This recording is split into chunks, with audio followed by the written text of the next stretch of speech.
Hey there. Ritual here to give a big shout out to you for making it through the hectic holiday season. The magic of those family moments, that was you. And now there's new milestones to prep for in 2025. This new year, check clean, quality pregnancy nutrient support off your to-do list with Ritual. We've done the research to create science-backed pregnancy support like our prenatal multivitamin, natal choline, and fertility support, all designed to be taken alongside each other. But don't just take our word for it. They're also third-party tested for microbes and heavy metals and Clean Label Project certified. So whether you're trying, thinking about trying, or already there, we don't have to tell you that prioritizing yourself can be the hardest part. That's why we're helping you get started today with 30% off a 3-month supply for a limited time at ritual.com/podcast. These statements have not been evaluated by the Food and Drug Administration. This product is not intended to diagnose, treat, cure, or prevent any disease.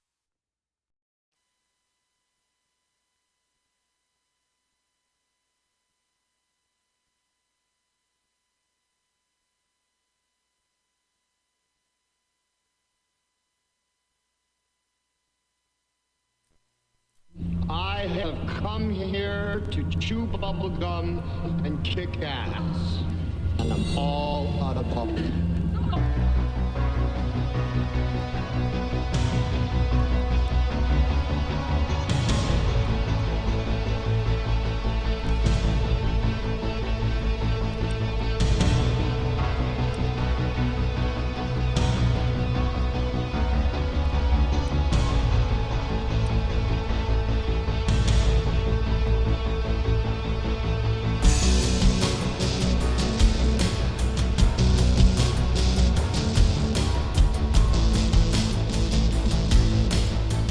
We have a return tonight of somebody very important. Quite frankly, I can't wait.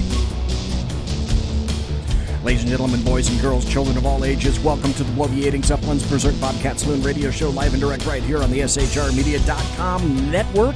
Go to SHRmedia.com, quick like a bunny, where you can listen and chat. You got a belly up to the bar. We have kept your seat, and it's great to see you back. Simone, Mary Brockman, Beantown Billy, and 2 viewers. Tonight, Flackbait is going to be your bartender. He pours with the best of them, and the lava lamp is, in fact, lighted right there with the ceremonial Halloween pumpkin in the background with the appropriate accoutrement. And, by the way, the lava lamp being lighted means that you can watch the show on the SHR Media Facebook page, YouTube channel, and on Periscope. I gotta tell you,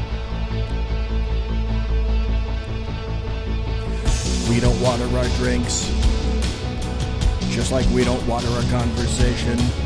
Politics, religion, crime, culture, economics, race, sex, science, law. We talk about it all here at the saloon. Nothing is sacred. The speech is free, but the booze is not. All that we ask is that you flush the toilet, jiggle the handle, and don't forget to tip your waitress. Tonight, from the first hour, and now he's not going to be on nearly as long as he was the first time. It's going to be Brandon STRAKA. And then the rest of the show, I've got a ton of stuff. 1 metric ton. And even if Brandon STRAKA doesn't answer his phone, because my phone, when I call you, it comes back private number. It doesn't tell you who I am. I know that should come as no shock to you. So like last time, we'll see if he looks at that and goes, I don't think I ought to be answering that number. Thank God he did. Anyway, when I asked him, he said, you know what, I would love to be on, because he's going to be up to his ass in alligators. Tomorrow he starts the walkaway march on D.C.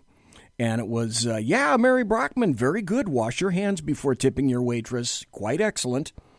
And now there are 3 viewers. I want to tell you this, though, and I want to continue to tell you this. Until November 6th, I think that's 12 days from now, I'm going to be doing my best to point out the obvious. There is great news out there for conservatives. We got to remain positive, and we have to get out and vote. We can't afford to be smug or complacent with the win involving Associate Justice Brett Kavanaugh. This is the time to double down on resolution, to commit to supporting anything and everything that isn't a Democrat, a leftist, or the American media maggots.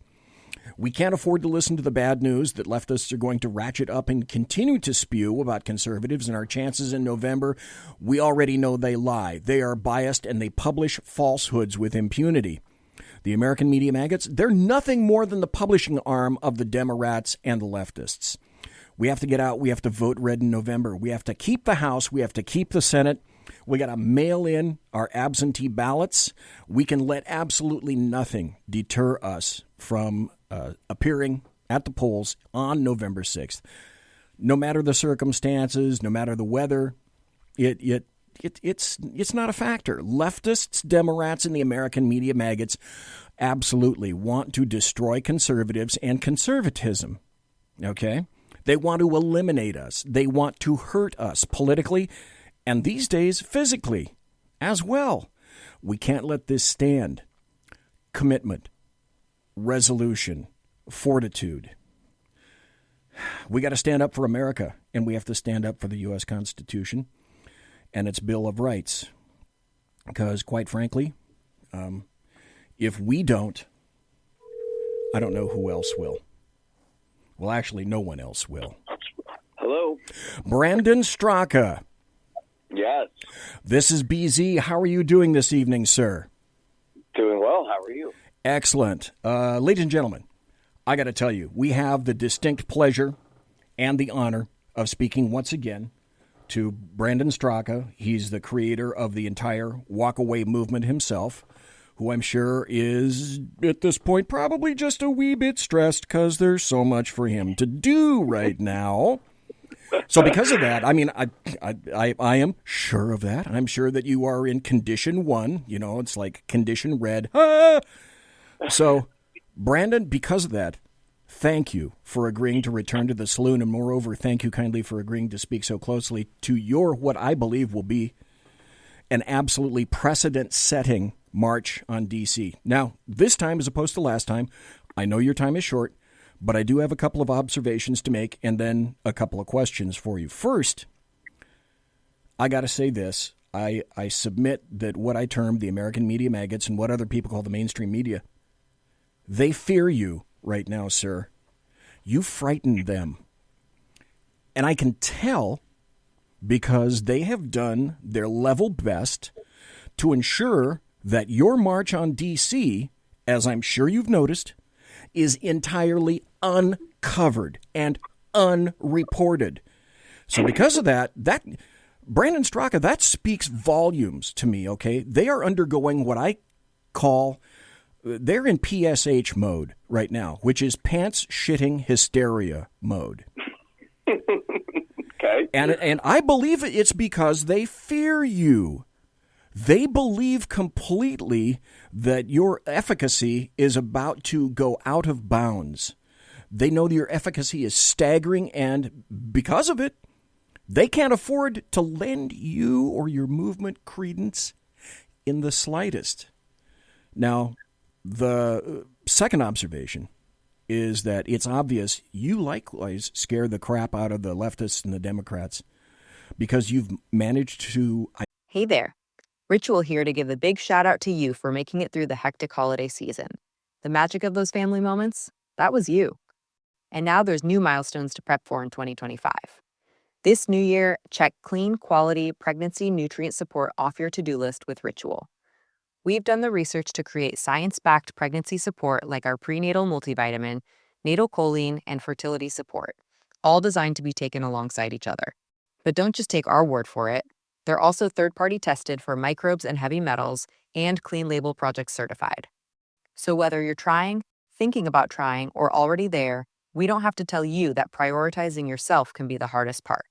That's why we're helping you get started today with 30% off a 3-month supply for a limited time at ritual.com/podcast. These statements have not been evaluated by the Food and Drug Administration. This product is not intended to diagnose, treat, cure, or prevent any disease. Big shout out to you for making it through the hectic holiday season. This new year, get clean, quality pregnancy nutrient support off your to-do list, including Ritual's best-selling Essential Prenatal Multivitamin, designed with 12 traceable key ingredients to support a healthy pregnancy. With big changes coming up, take the small steps now and start today with 30% off a 3-month supply at ritual.com/podcast. These statements have not been evaluated by the Food and Drug Administration. This product is not intended to diagnose, treat, cure, or prevent any disease. Identify and then unleash a voting beast that is abandoning the Democrats at a record pace, never before experienced in politics. And just like last time, you got to give props where props are due. The third observation is that you have crafted this movement around people who are making their own testimonials about what the movement means to them. And personally, like I told you last time, Brandon STRAKA, that is a brilliant idea, because you have given a voice to thousands and thousands of persons who otherwise they didn't have any place to go. They thought they were alone, but they're not alone. You're not alone. We're not alone. So the days of Democrats expecting that any certain strata of people are going to be monolithic in their voting bloc from now on into perpetuity, those days are gone. So thank you again, Brandon STRAKA, for being on the show, and thank you for creating the Walk Away movement. So please tell the folks about your March on D.C., which starts tomorrow. What's it about, your social media, and specifically, pointedly, where can people go to donate to your cause, sir? That was such an epic monologue you just gave. I kind of want to. Can I just sit back and listen?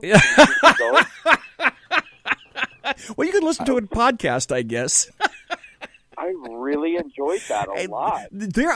Here's the deal, sir. There isn't one thing that I just said that is factually incorrect. Well, especially the part where you're talking about how awesome I am. Like, that was really good. Okay, I'll go along with that too. But you got to acknowledge a brilliant idea when you see him, and I've seen one.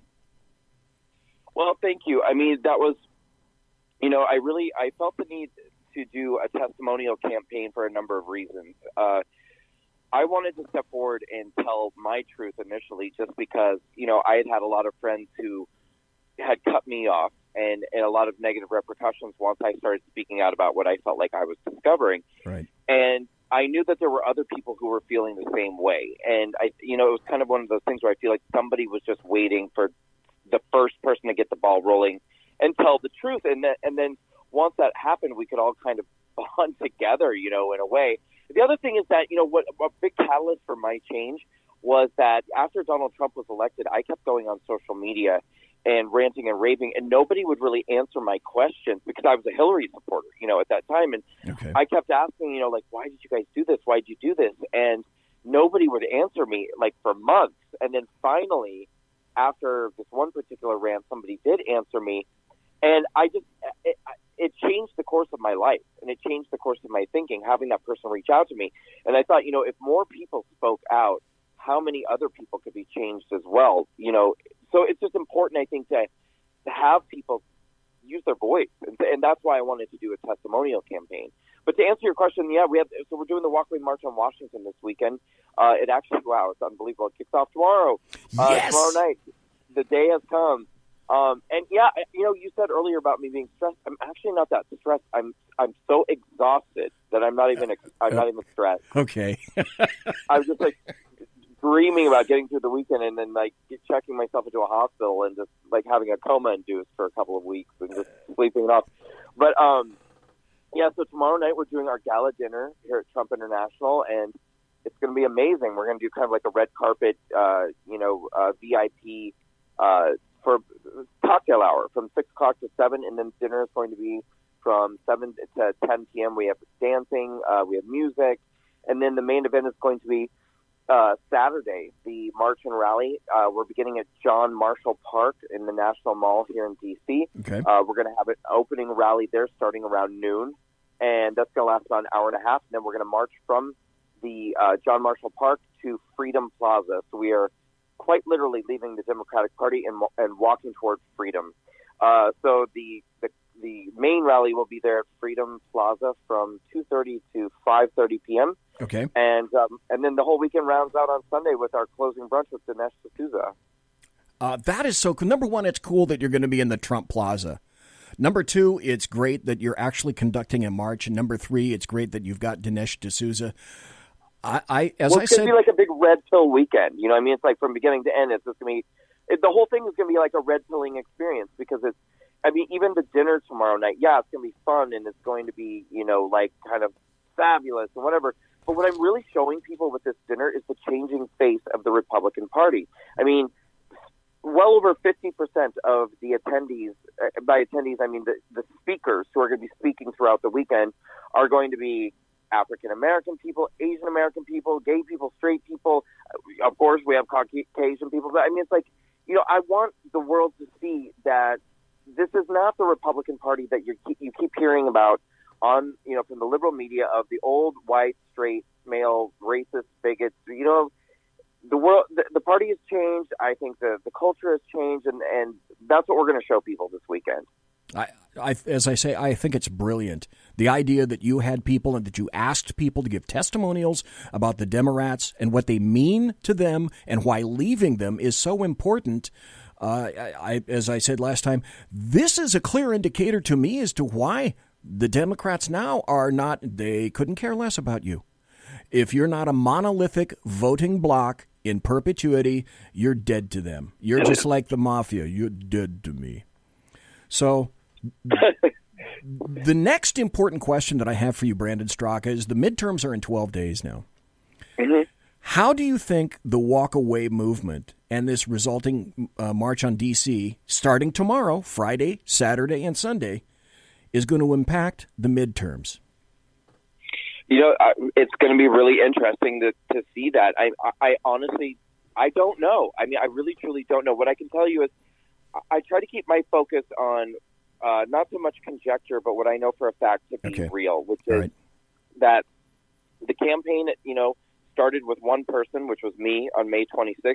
As of now, we have over 205,000 in our the original group on Facebook. On all social media platforms, we have about 400,000 people who are in the Walkaway campaign.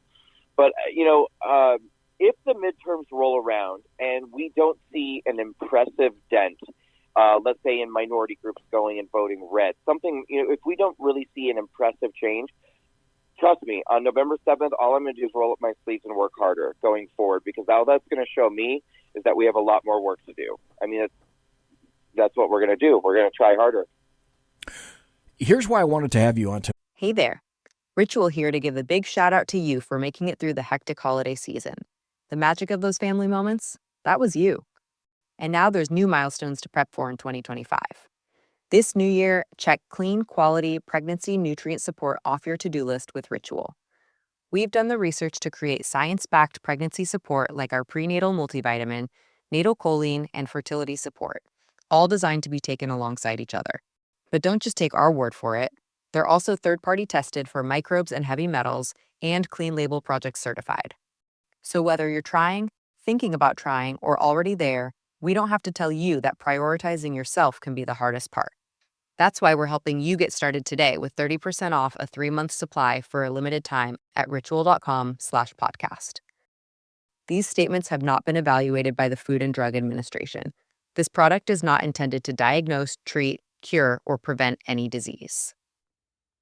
If you're a facilities manager at a university, you know students rely on the cafeteria for breakfast, lunch, dinner, and the occasional late-night snack. So when a dishwasher breaks down and dirty plates pile up, the mess hall can turn messy in the blink of an eye. Enter Grainger. With over 1 million industrial-grade products and fast delivery, the product you need now is never far away. So you can turn that dishwasher back into a lean, clean washing machine. Call, click Grainger.com, or just stop by. Grainger, for the ones who get it done. Though I know that you're exhausted as hell, your movement represents positivity. This isn't a negative movement. This is a positive movement.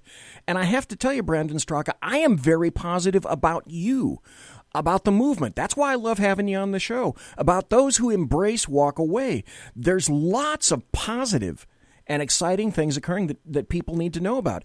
And you are making, in my opinion, my humble opinion, a massive positive difference in the course of the entire nation.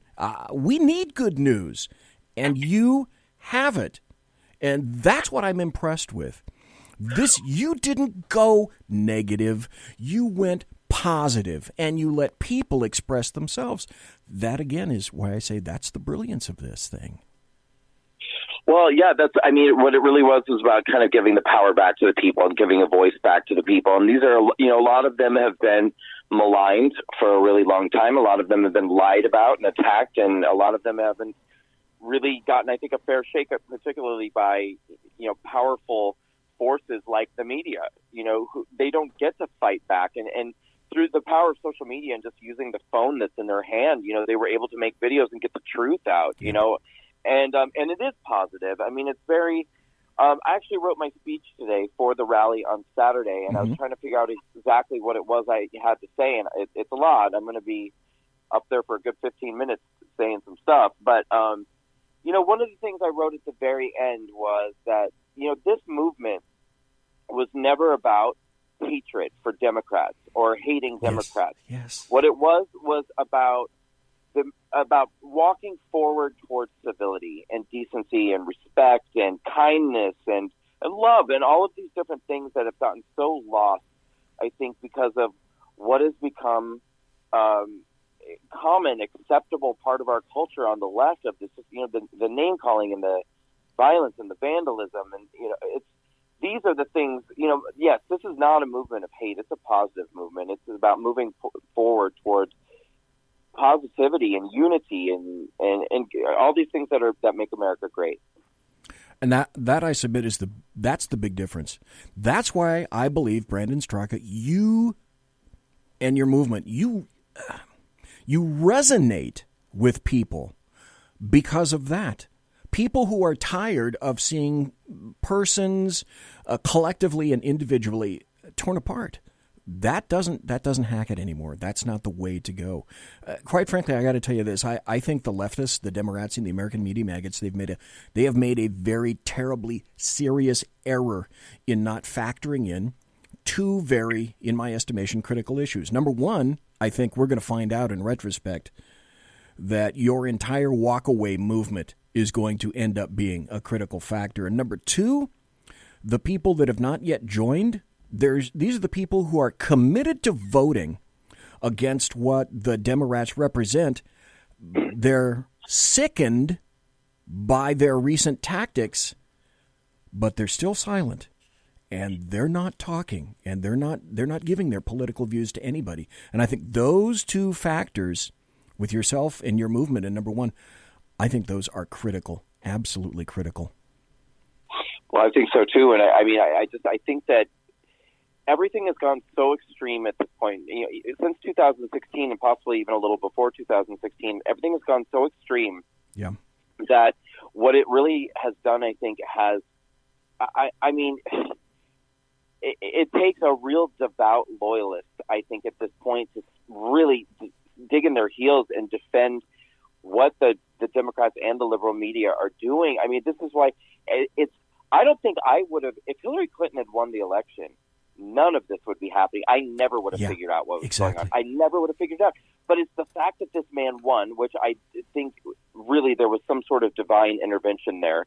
And this is what I think is waking everybody up, because it's caused the media to go completely off the rails, which in turn is, all of these different groups like, the African Americans and, the LGBT people, they're a little bit slower to get on the ball, but we'll get them there. But it's like, everyone's starting to see that reality is not matching up to what they're hearing about on the news. I mean, if you watch the news, it's as if we should all be hiding in the attic with Anne Frank. But then it's like you walk out the door and you're like, wow, life's actually pretty good. We're actually doing, and they're starting to get it. You should see the people in chat right now. I'm just going to read a couple of comments. Preach, brother. Talk. Do it. We're tired of being marginalized. You got to keep going. We're the silent majority. Damn right. Keep going. Straight ahead. If he hadn't, if Hillary had won, we wouldn't know what's going on right now. Everybody is absolutely with you.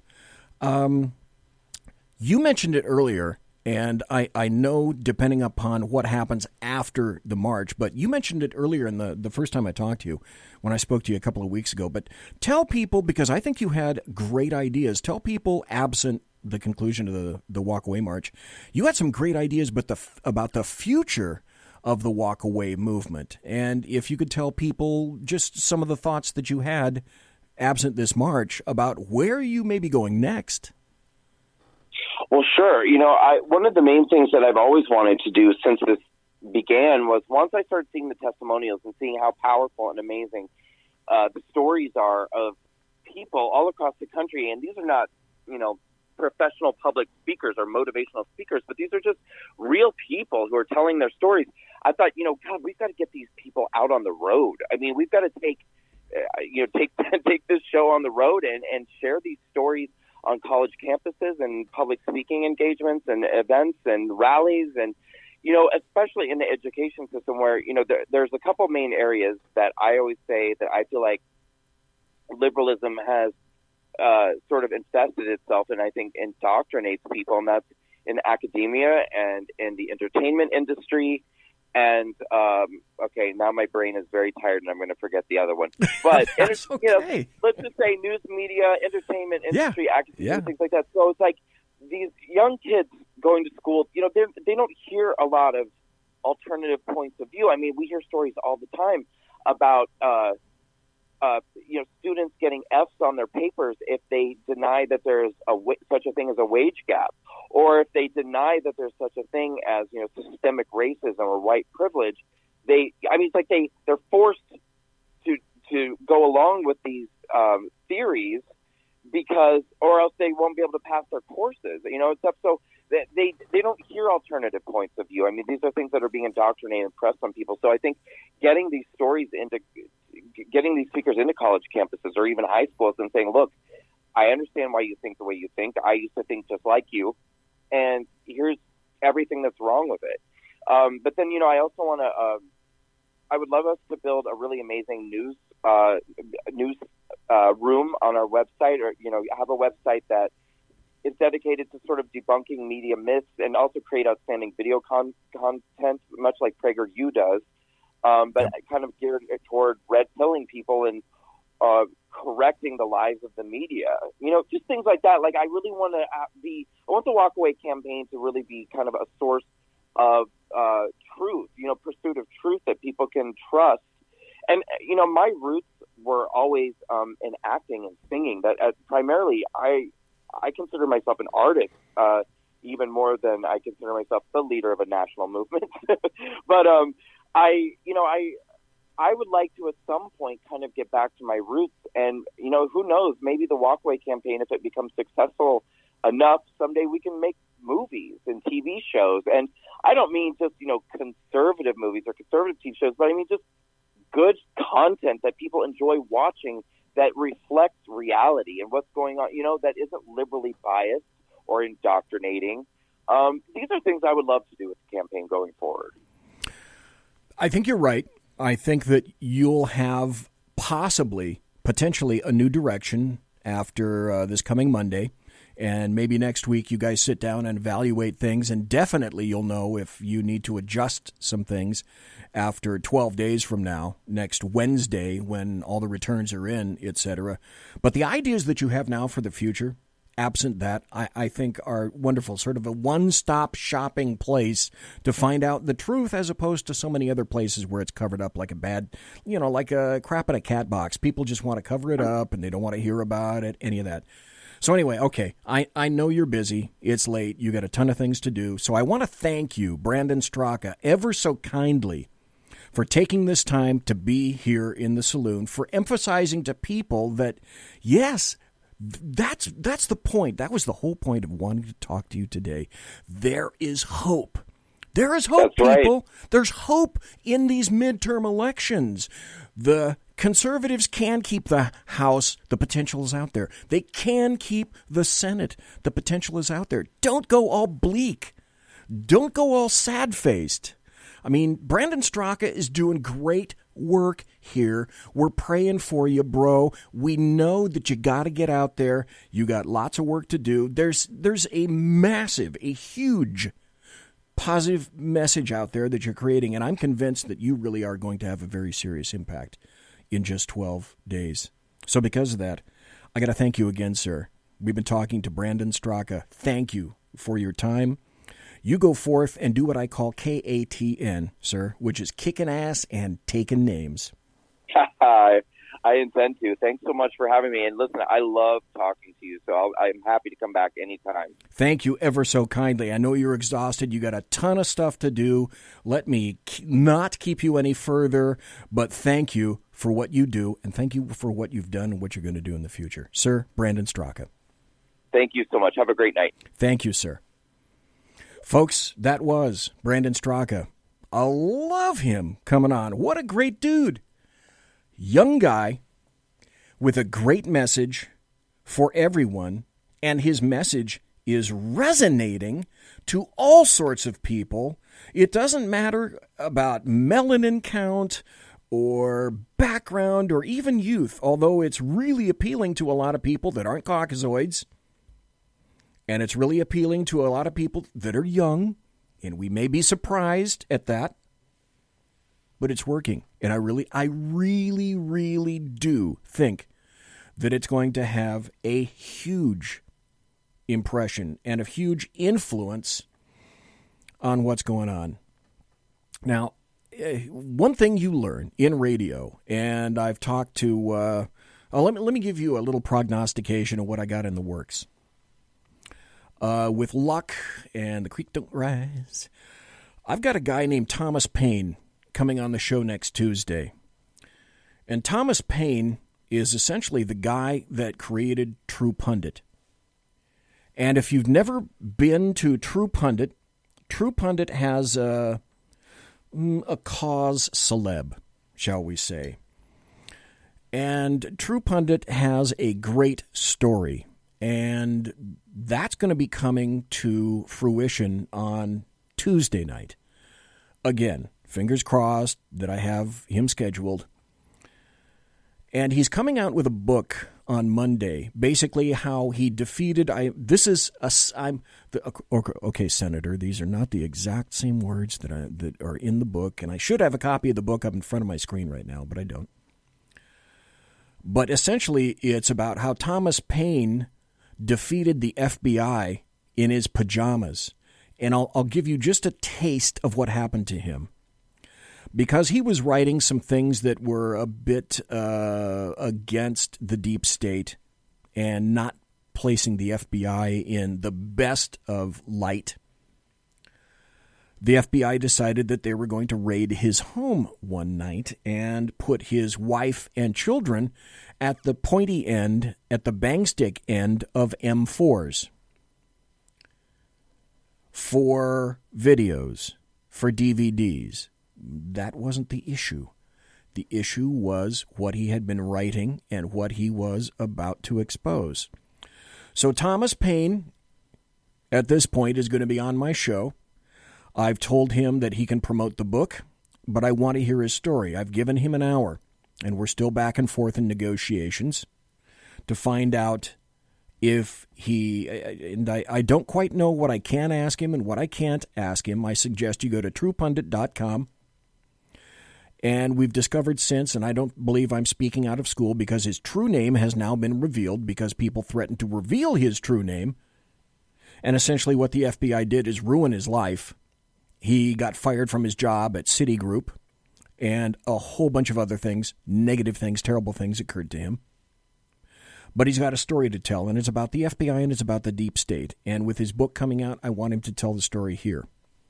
Carrie Baxter Donovan has been significantly important in getting this linkage going. I have to talk to him again between now and then.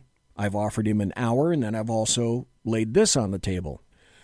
If you're sufficiently loquacious, you can have the full 2 hours. If your story is such that 1 hour isn't going to do it, I'm going to do what nobody else can do. And you certainly won't be able to hear this anyplace else. I'll give him an hour. and it'll be pretty much uninterrupted except at the top and the bottom of the hour for 5 minutes, and then he can go on as much as he wants and tell everyone what really occurred to him.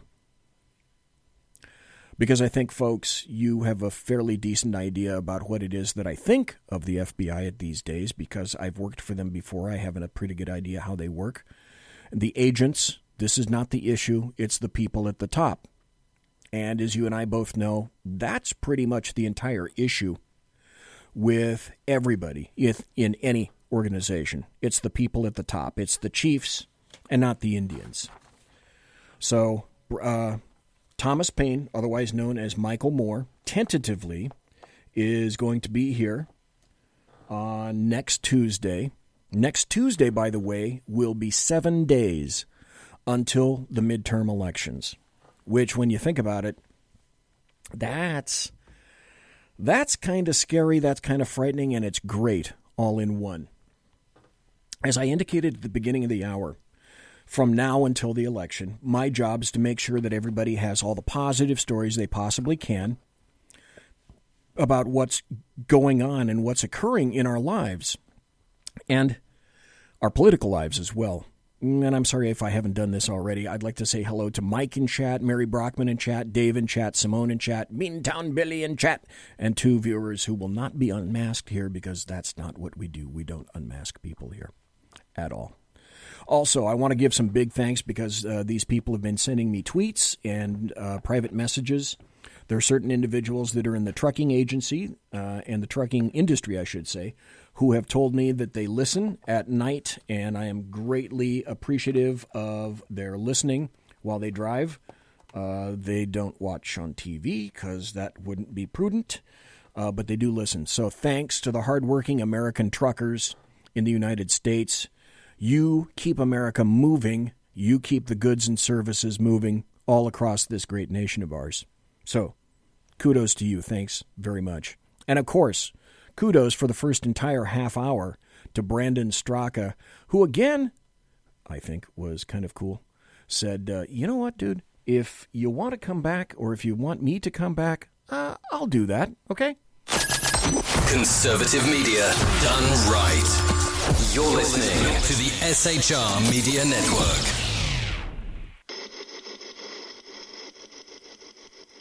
This is Sackhead Sean. And this is Sackhead's Clint. And Sackhead's BZ. Join us for a very important SHR Media special report, Election Night, November 6th, as we cover midterm returns live from the SHR Media Studios. Not only will we have the best live election coverage, we'll have our very own SHR reporters on scene around the nation to keep you immediately updated. We'll start at 4 p.m. Pacific, 7 p.m. Eastern, and go until, well, it's over. We may have some choice comments to make along the way. For the best midterm election night coverage, go to shrmedia.com and watch the show on Facebook, YouTube, and on Periscope. shrmedia.com. Be there. Hey, this is Michael Wright. And I'm Shannon Wright. Join us for The Right Way with Shannon and Mike, Monday through Thursday from 7 to 9 a.m. right here on SHR Media. Why are they joining us? For fun things like sports, politics. Oh, maybe some news and entertainment? And all kinds of other things. Money and recipes and events, all kinds of stuff. Yeah, so join us Monday through Thursday, 7 to 9 a.m. here on shrmedia.com.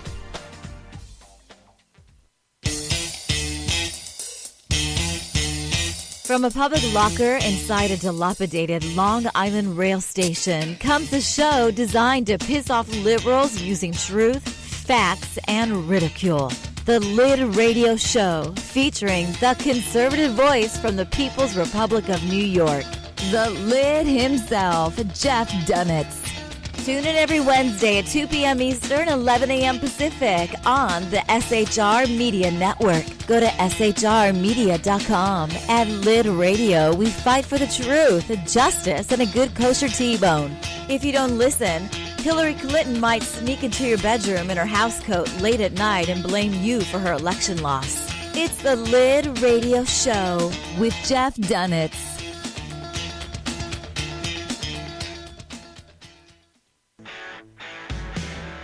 Hey girls, Carry Girl Gear is here. More and more women every day are concealed carrying, participating in competitive shooting, and getting firearms training. It's not a boys' club anymore, and we don't have to shop in their stores anymore either. Finally, a cool and unique clothing line just for women. Dope tees and hats for the patriotic, concealed carry, and 2A girl. So what are you waiting for? Go check out carrygirlgear.com today. It's your business diva here, Melanie Collette. I am inviting you to a front row seat as I discuss some of the most intriguing details of wealth and finance with today's movers and shakers in the world of business. Listen in and discover financial truths on a global, domestic, and household scale. Uncover topics that will impact your wallet today and in the future. Money Talk with Melanie airs Monday through Friday, 5 p.m. East, 2 p.m. West, right here on SHR Media and High Plains Pundit Talk Radio. You can't afford to miss it.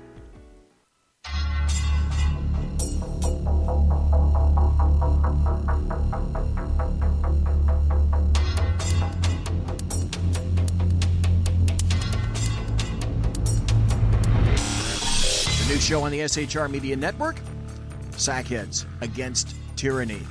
On shrmedia.com. Go there quick like a bunny, 11 p.m. Eastern, 8 p.m. Pacific, every Wednesday. Live and direct on the SHR Media Network. shrmedia.com. Be there.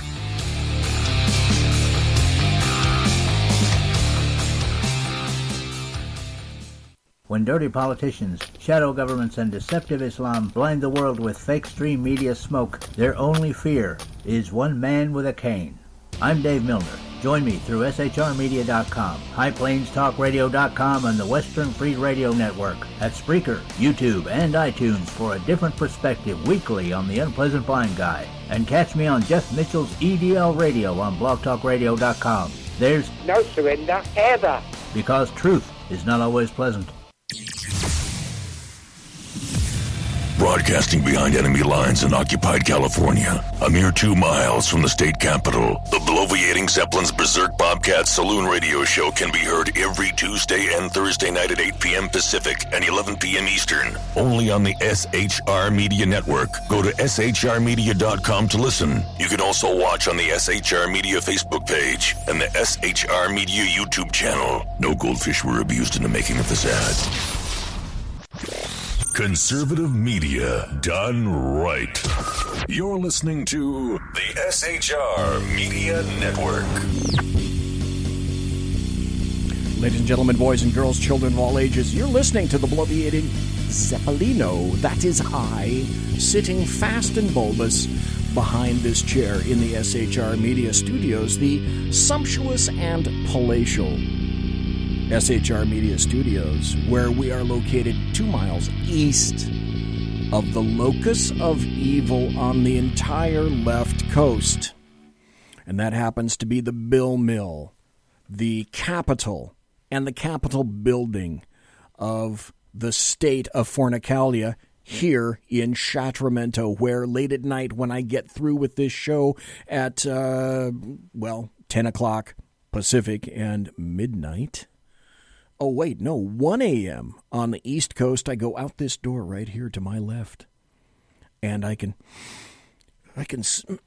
smell and gag on the sulfur and brimstone that issues forth from that evil building 2 miles to the west of where I transmit and broadcast right now. I got a ton of great, happy stories coming up. But I haven't done this in a while, and I'm going to read a Kurt Schlichter story. This is his one from Monday, I believe. And this story happens to loop into some information that I can guarantee has not been presented to you about the journalist Jamal Khashoggi affair. And you may be thinking, maybe it passed through your brain, you may have thought to yourself, I wonder if I'm being told all the information that I really need about Jamal Khashoggi and what happened to him and why it's significant and why we need to go to war, apparently, with all of Saudi Arabia. Because if you ask the leftists and the Democrats and the American media maggots, well, why the hell haven't we done that so far? You might want to hold back on that car wash just for a second. Okay, so this is an article. By the way, Dave, I'm going to get back to you on that, where you said your promo. I need to get back to you on that. Here's Kurt Schlichter, and his article is entitled, Annoy Liberals by Refusing to Care About Their Stupid Fake Outrages. And this is from townhall.com. And it goes like this. This may shock you, but I care less that a bunch of foreign barbarians killed a foreign barbarian supporter in a foreign country than I do about illegal alien foreign barbarians here in America killing Americans. A lot less. This is yet another example of my and perhaps your shameless wrong thinking. I reject the elite's fussy paradigm of things that we must pretend matter. I'm going to stubbornly exercise my right not to get exercised over yet another outrage ginned up by people who are determined to manipulate me because it just isn't happening. Hey, Kaiser Schuff, welcome to the show. Good to see you there in chat. Kurt Schlichter continues, as I explain in my hilarious and obnoxious new book, Militant Normals, How Regular Americans Are Rebelling Against the Elite to Reclaim Our Democracy, the elite seems to think it has some kind of Gaia-given right to demand we join in its endless series of 2-minute hates about the outrage du jour. But we're woke, and it's just not happening. We don't care about the climate scam or illegal aliens being sad about having to leave or their cheesy charges against conservative jurists. It's all a lie and a scam. Notice how believing all women sure stopped being a thing the second Kegmeister Kavanaugh got confirmed. Right, Sherrod Pimp Hand Brown. As an aside right here, I put out this, again, perhaps a little bit of an obnoxious meme, meaning that, and it turned out to be true, exactly true, when as soon as Christine Blasey Ford ceased being a useful tool to the Democrats, you never heard another word about her, except for a happy story involving Chuck Grassley that I've got coming up, but we'll get to that. And continuing with Kurt Schlichter, I just had to make that as an aside. In the current convulsion, our moral and intellectual betters who make up our glorious elite are in a fake frenzy because third world thugs are acting like third world thugs.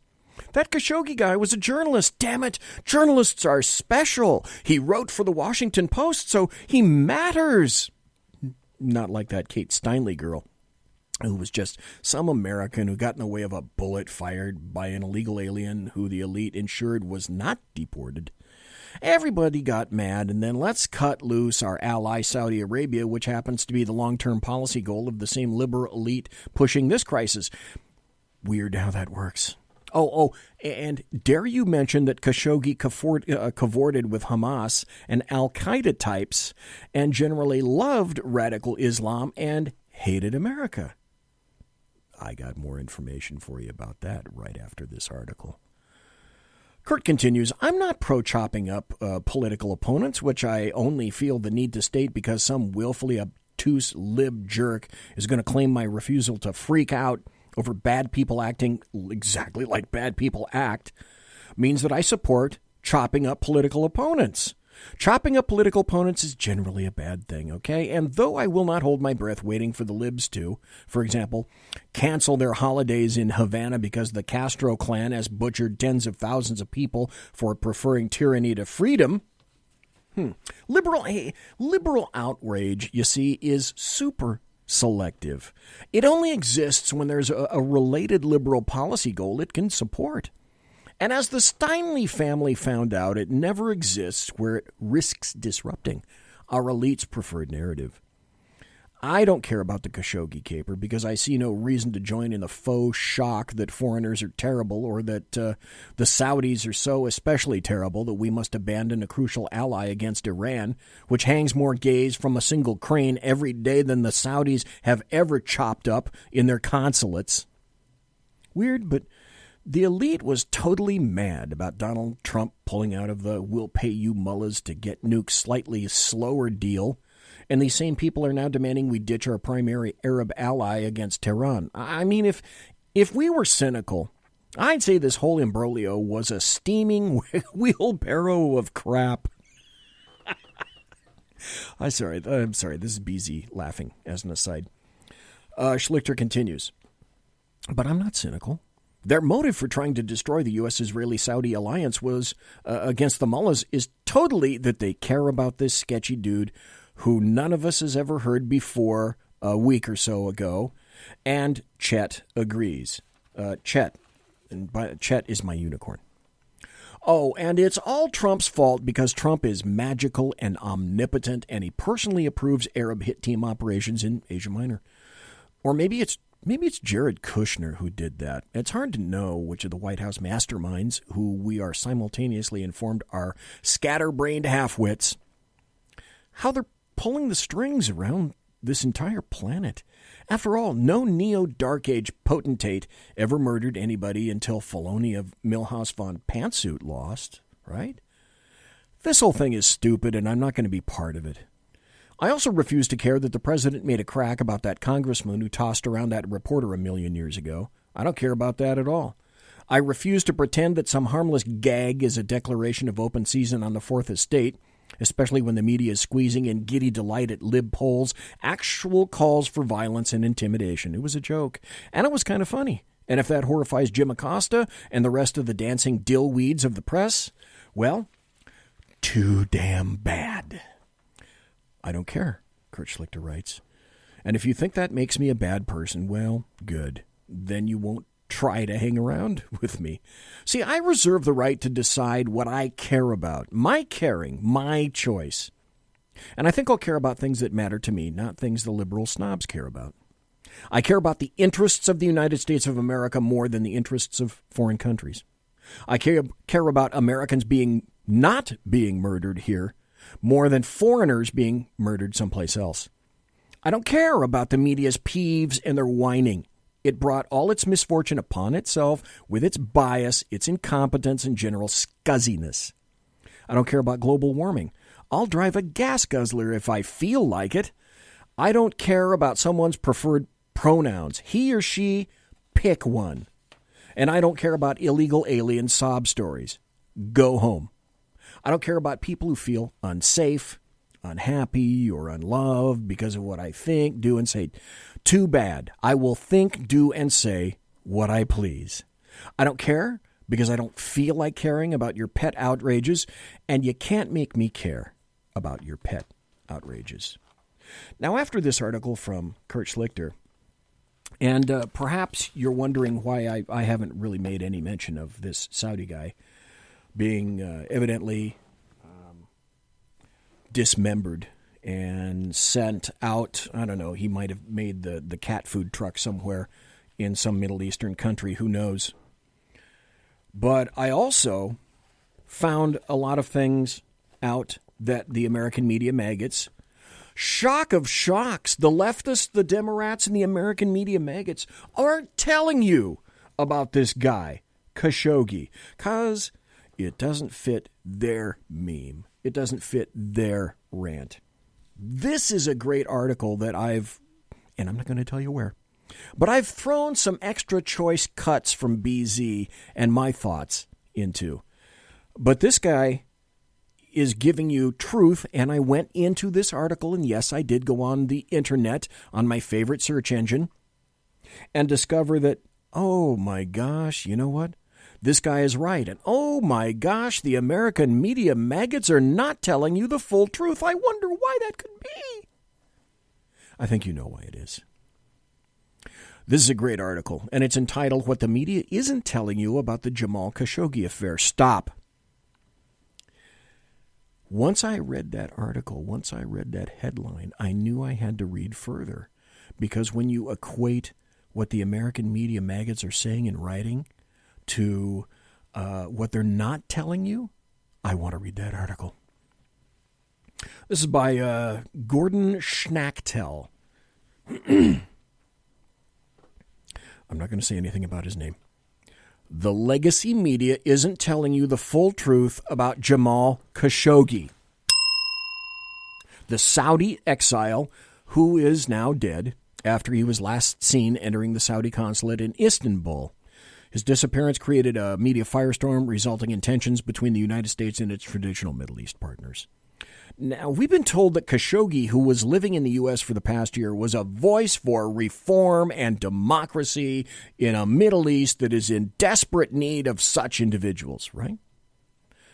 But if you look closer at Khashoggi's past activities, this reveals a guy with an extremely regressive, and this is what I went to go find out, an extremely regressive, anti-Western worldview with a consistent pattern of supporting fringe Islamist movements in the region. Wow, you haven't heard that before, have you? Not in the American media maggots. Why would that be? Of course, no one deserves to be harmed for their views. However, Khashoggi's disappearance, air quotes, actually his death at this point, doesn't give the foreign and domestic media a green light to play fast and loose with the facts, just like they're doing. So Khashoggi, let's talk about Khashoggi, the journalist. Simone says she's got to go to bed, got to put the kiddies to bed. Good night, Simone. Thanks for being here tonight. Let's talk about Khashoggi, the journalist. Pretty much the entirety of the legacy media, what I call the American media maggots, have attached a wildly misleading journalist, air quotes, journalist, label to Jamal Khashoggi. Okay, he was once a journalist for several state-controlled Gulf media enterprises. Khashoggi hasn't been anything resembling a journalist for quite some time. Prior to his disappearance, Khashoggi was an opinion writer for the Washington Post's Global Opinion section. He was also working, listen to this, he was also working with Islamists tied to the Muslim Brotherhood to create an organization called Democracy in the Arab World Now, otherwise known as DAWN. So why does this journalist label continue to hang heavily on Khashoggi? We know this. We know that Saudi Arabia's rivals like Turkey, Qatar, Iran, they want to undermine the U.S.-Saudi alliance by any means that they possibly can, any means necessary. The optics are much worse for Riyadh if the Saudi monarchy is found to have executed a journalist rather than Islamist activist. Stop right there. Stop right there. That's the point. That's why the American media maggots have picked this up. Do well on your pizza there, Dave. Heat that bad boy up. And Mary Brockman, you can hear the rest tomorrow in podcast. Thanks for being here. This is the point. Things go worse for Saudi Arabia if this guy Khashoggi is a journalist as opposed to what he is. He is an Islamist activist, period. Domestically, though, perhaps the media stubbornly insists on calling Khashoggi a journalist because it helps, this is again true, it helps to advance the false media narrative that President Trump is waging a false war or waging what they call a war on the free press. So because that resonates with the media themselves, legacy reporters have been leveraging that Khashoggi journalism crap to take shots at the president's rhetoric. Lee Smith over at The Federalist. By the way, Lee Smith wrote one of about three what I consider to be seminal books on the Middle Eastern version of Islam called The Strong Horse. Lee Smith, The Strong Horse. Go to your library and get it. You will understand more about the Middle Eastern version of Islam if you read Lee Smith's The Strong Horse. There's also another book that I highly recommend if you're not interested in reading the Quran or the Hadith like I have, and I'm sure Dave Milner has in chat. But another great book to read to understand the mindset of the Middle Eastern version of Islam as practiced in reality is by a guy named David Price, Pryce Jones. David Price Jones, called The Closed Circle. David Price Jones, The Closed Circle. Two excellent books to give you fabulous insight as to the workings, the mental workings of the Middle Eastern version of Islam as practiced, the way it really is, the reality of that situation. So that same Lee Smith over at The Federalist points out that the Obama echo chamber of former Obama officials and their media lackeys have used the Khashoggi situation to score points against the Trump administration's foreign policy. That's what this is about. And then they talk about, Khashoggi, the reformer. Jamal Khashoggi was never a reformer in the sense that he wanted to advance individual rights and overall freedoms in the Middle East. Bullshit. In fact, all of the evidence points to the reality that he was a regressive thinker and a dedicated Islamist who wanted to move Saudi Arabia to a more cleric-led society. As an early ally to al-Qaeda founders Osama bin Laden and Abdullah Azzam, Khashoggi has been an Islamist for decades. While he may have disagreed with his old friend bin Laden about how to impose an Islamic State on the world, the two shared the same end game. While bin Laden preferred a much more aggressive strategy, Khashoggi appeared to be a supporter of the Muslim Brotherhood model of governance advanced by groups like Hamas and the short-lived Muslim Brotherhood regime in Egypt. Hamas and the Morsi regime in Egypt were elected through the democratic process.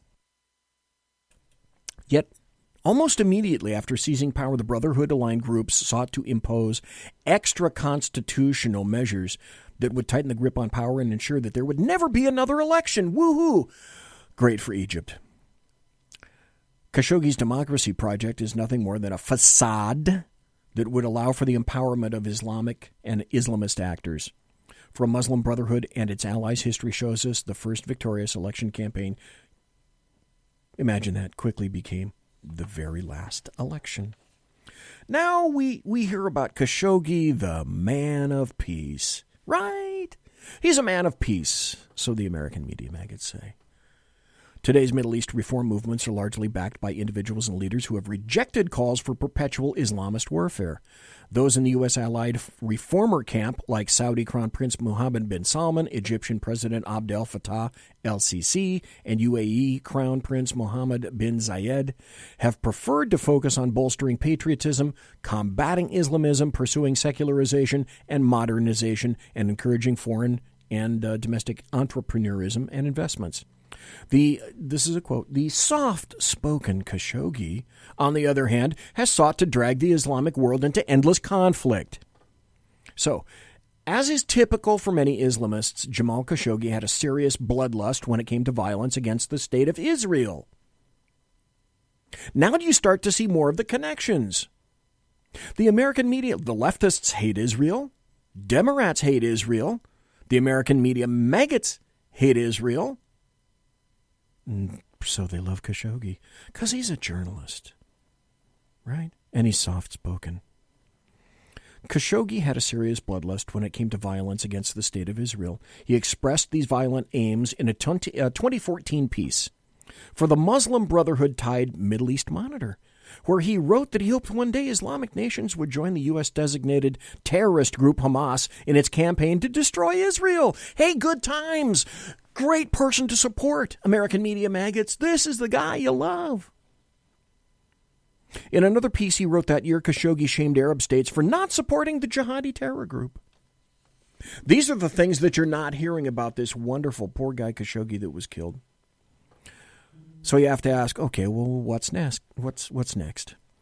Of course, violence is never the answer to political disagreements, and that's a clear message to all of the Middle Eastern partners. The Khashoggi affair, that's no reason to destroy all the progress that the Trump administration has made in supporting historic, measurable Middle East reform efforts. The White House must continue following the pro-reform, and this is the author speaking now, not me. I'm going to weigh in just a minute. The White House must continue following the pro-reform message articulated in President's in his Riyadh speech in May 2017. To abandon reform now would empower America's adversaries, strengthen Islamic and Islamist movements, and jeopardize our Middle East allies. Here's the point that I'm getting to. As usual, in the Muslim world, lies abound. Okay? And clarity is difficult to find. There are tons of conflicting interests which can change on a yearly basis. even a week-to-week basis, and a daily basis. One of those things, however, that doesn't change is that we're going to go on a break. Come right back, everybody. Conservative media done right. You're listening to the SHR Media Network.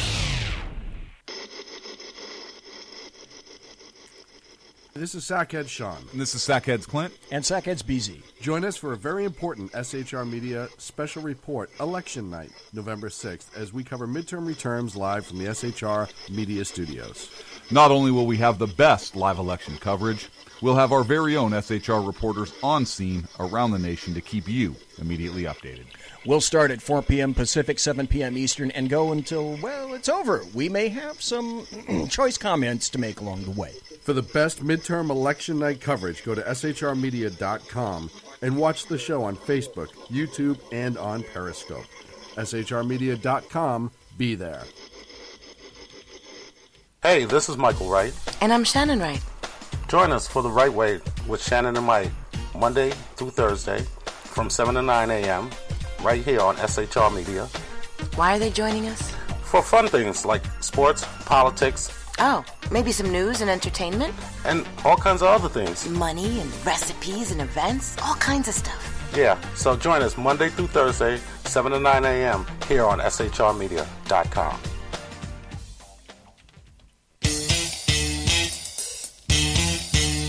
From a public locker inside a dilapidated Long Island rail station comes a show designed to piss off liberals using truth, facts, and ridicule.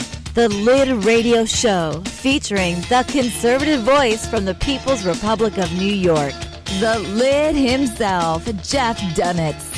Tune in every Wednesday at 2 p.m. Eastern, 11 a.m. Pacific on the SHR Media Network. Go to shrmedia.com. At Lid Radio, we fight for the truth, justice, and a good kosher T-bone. If you don't listen, Hillary Clinton might sneak into your bedroom in her housecoat late at night and blame you for her election loss. It's the Lid Radio Show with Jeff Dunitz.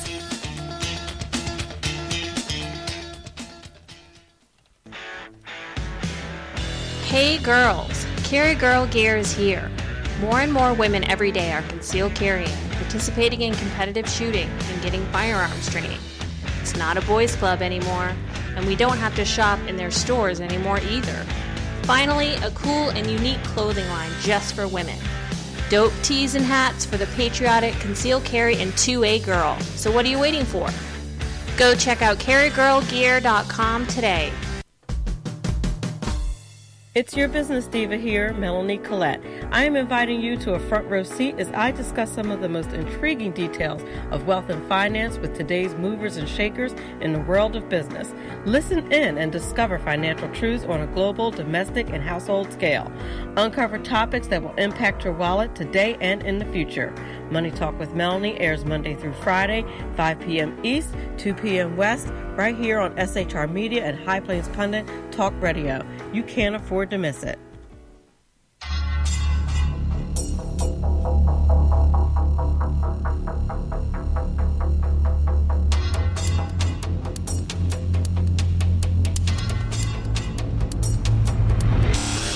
The new show on the SHR Media Network, Sackheads Against Tyranny. On shrmedia.com. Go there quick like a bunny, 11 p.m. Eastern, 8 p.m. Pacific, every Wednesday. Live and direct on the SHR Media Network. shrmedia.com. Be there.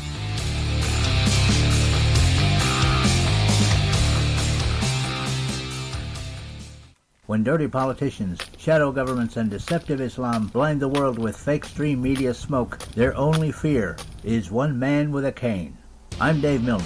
Join me through SHRmedia.com, HighPlainsTalkRadio.com, and the Western Free Radio Network at Spreaker, YouTube, and iTunes for a different perspective weekly on the Unpleasant Blind Guy. And catch me on Jeff Mitchell's EDL Radio on BlogTalkRadio.com. There's no surrender ever. Because truth is not always pleasant. Broadcasting behind enemy lines in occupied California, a mere 2 miles from the state capital, the bloviating Zeppelin's Berserk Bobcat Saloon radio show can be heard every Tuesday and Thursday night at 8 p.m. Pacific and 11 p.m. Eastern. Only on the SHR Media Network. Go to shrmedia.com to listen. You can also watch on the SHR Media Facebook page and the SHR Media YouTube channel. No goldfish were abused in the making of this ad. Conservative media done right. You're listening to the SHR Media Network. And you're listening to the bloviating Zeppelin's Berserk Bobcat Saloon radio show, live and direct right here from the SHR Media Network studios. It's about 5 minutes after 9 o'clock on the left coast. It's about 5 minutes after midnight. It's tomorrow on the East Coast. And it's 1763 and 129.726,535 minutes in Bolivian time. I could never understand Bolivian time. I give up. Okay. In the break, I get notifications from all sorts of news groups. And that's how I keep my finger on the button of news so that I know, especially during the show, if something breaking comes. Well, something breaking did, and it's really stupid. I'm going to tell you that in just a minute, but I want to finish this thing about Khashoggi and about the Middle East, and why, just like Kurt Schlichter said, and why I went into the article after Kurt Schlichter's article, is the fact that, like Kurt Schlichter, let's be honest, I couldn't give a crap that this guy was killed. And that goes to this. Are you going to tell me, leftists, Democrats, American media maggots, that you believe all the words that come out of any nation state in the Middle East? If you do, you're stupid. Hello? It's like, are you really that ravingly stupid that you think that Saudi Arabia isn't going to lie to us? And that, yes, we may have to actually sit down and parse the words of Saudi Arabia. They've lied to us before, and they'll lie to us again. And we're shocked. The American media maggots are shocked. They're shocked. They're shocked, I tell you, that the Saudis lied right to our face. This has never happened before. Bullshit. And the answer is yeah. Yeah, they really are that stupid. Like I said, in the Muslim world, lies abound, and clarity is like mud. You're going to find mud, but you're not going to find much clarity, okay? The conflicts change on a year-to-year basis, a month-to-month basis, a week-to-week basis, and frequently hour-to-hour. You got to remember that the Middle Eastern version of Islam, as practiced in reality, is based in tribal, nomadic, Bedouin beginnings. There's a saying that is etched into my brain that I don't even have to really read it, but it is absolutely true, and it's emphasized by those two books I told you about earlier. The Closed Circle by David Price Jones and The Strong Horse by Lee Smith. And that's this. I can read it right off, I can remember it right off the top of my brain housing group. The saying is this: I against my brothers. I and my brothers against my cousins. I and my brothers and my cousins against the world. Do you get that now? That's how the Middle Eastern version of Islam works. It's very simple. It's not that hard to compute. So that we're going to go to war potentially with Saudi Arabia over a guy who was an Islamist that I don't know who he pissed off, and quite frankly, I couldn't care less. But that we're going to benefit. What do we use Saudi Arabia for? Well, let's see. Let's look. It's a base for our operations, and they hate Iran, and what do they produce for us? And yeah, 15 of them were 9/11 attackers. I get that. But they too can be a useful tool when we need them, and we don't have to go dancing to their strings anytime we don't want to. And is it worth dancing to these strings at this point? No, it's not. It just isn't. It's just not worth it right now. But what else do they produce? They don't. It's not like they're giving us uranium. What do they do? Oh, come on, folks. Think about it for a second. They give us intelligence. Because when these actors work against their purposes, they don't mind turning that information over to us. And guess what? We use it. So get off all your damn fucking high horses, American media maggots, leftists and Democrats, that you want to start bombing Saudi Arabia or cut them off, or you want to give them terrible sanctions and take away all that. Fine. You're going to do that over one media guy who really wasn't even a journalist, and he certainly wasn't for Western civilization. But the thought that a journalist was killed, and then the Saudi Arabians make up this crazy-ass excuse that a 5-year-old wouldn't believe, and you're going to believe him. Do you think anybody in D.C. believes that? They've got to be political, and they're playing politics, and that's exactly what this is all about. It's more politics. Khashoggi died. You know what? I couldn't care less. Oh, well. Just like Kurt Schlichter said, he's another barbarian killed by another barbarian. Move on. Nothing to see here. This is the story that I was going to tell you about. Dave says, yeah, he was an opinion columnist. Right. And Dave says they give us the intel they want us to give. Yeah, that's why we have these big agencies to go through and sift this stuff and collate the media from any number of sources. You never take one piece of intelligence in and of itself. You confirm or deny by any number of other makes and models of intelligence and services that you utilize to get. That's called take. The take that you get has to be analyzed, and that's why God created analysts. And the other thing Dave said, these media people think their lives are worth more than anyone else's. That's true. That is a true statement. That's how they believe. Okay, I got to go here. If you want to laugh, gird your loins. I hope you're sitting down, because this is another stupid damn article by MSNBC.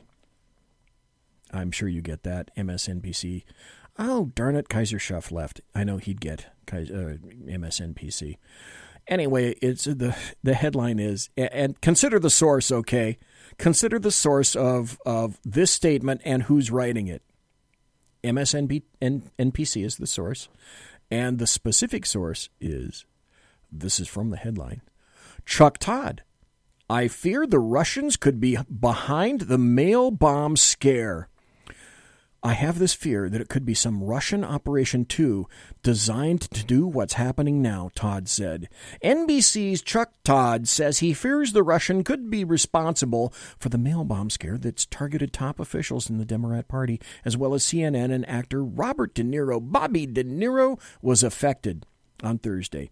Quote, I have this fear that it could be some Russian Operation 2 designed to do what's happening now, Chuck Todd said.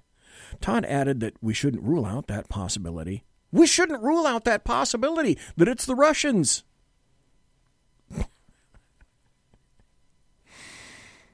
And that the mail bomb scare is dividing the country before going to break. Todd made the comments during the segment on MSNBC's Meet the Press Daily about how the extreme political rhetoric in American politics has divided the nation, and how it could be responsible for this mail bomb scare. Russia responsible for the mail bomb scare. Yeah. Okay. Great. How about we do this? How about we move right along, shall we? Because we're already in the second hour. And I have to admit, I've got some great stories, positive stories, good stories, that unless I get my ass rolling, I'm not going to complete. And what the hell, I've got 40 tabs up here anyway. I'm not going to complete half of them anyway. But you got to know about them. Oh, wait a minute. You know, if I had a producer, what you would have heard is this. It's time for happy stories and good times. But I am the producer, and you did hear that, because it's time for happy stories. Lots of happy stories that I have for you tonight. This is from PJ Media. The headline goes from Roger L. Simon, and this goes to Brandon Straka's positivism and his positive outlook on what's coming up tomorrow, Friday, Saturday, and Sunday, the March on D.C., the hashtag Walkaway March on D.C. The headline is, Kanye's not alone. Blacks are deserting the Demorats. In the midst of the Kavanaugh madness, a fascinating development passed relatively under the table and under the radar recently. No matter how you feel about polls, 12 points in 1 year is significant. This is especially true and surprising considering the constant drumbeat from the press that Trump is a racist somewhere south of George Wallace. Somebody isn't buying it, and it's not just Kanye West. If this number grows just a little bit, the Democrat Party is in deep trouble. Guess what? Insight. Wait, this is why I am the producer. The Democrat Party is in deep trouble. The party relies for its electoral power on overwhelming support from African Americans, a dependency in itself inherently racist and suffused with reactionary identity politics. Without the black vote, the Dems might as well rename themselves the Celluloid Party and run on Hollywood agents for mayor of Malibu. It's their best chance for success. Wow. Roger L. Simon, nicely played. Nicely done, sir. No wonder Maxine Waters hates Trump so much. No wonder Snoop Dogg has his nose so far out of joint that he's attacked Kanye West with that old hoary cliche, Uncle Tom. Come on, Snoop, you can do better than that. You're a creative artist. Actually, it's a dead giveaway. Today's Democrats are the natural heirs of George Wallace. Segregation now, segregation forever. Only their brand of segregating means segregated dorms at Harvard. Did you know that dorms at Harvard are segregated? And a blacks-only graduation ceremony is available there. Talk about reactionary. Is that what Martin Luther King wanted? Give me a break. So who am I to say that as a white man, you might ask? Well, nobody, but I did live in a rooming house owned by MLK's cousin in Sumter, South Carolina in 1966, working for, of course, integration as a Northern agitator civil rights kid, 22 years old. What happened to the civil rights movement after that became increasingly depressing, increasingly exploitative, and increasingly mired in victimology over the years? In short, what happens to so many idealistic movements? So bravo, Kanye, for helping to right the ship. That's one positive thing, I'd say. Do you think there are more? Yeah.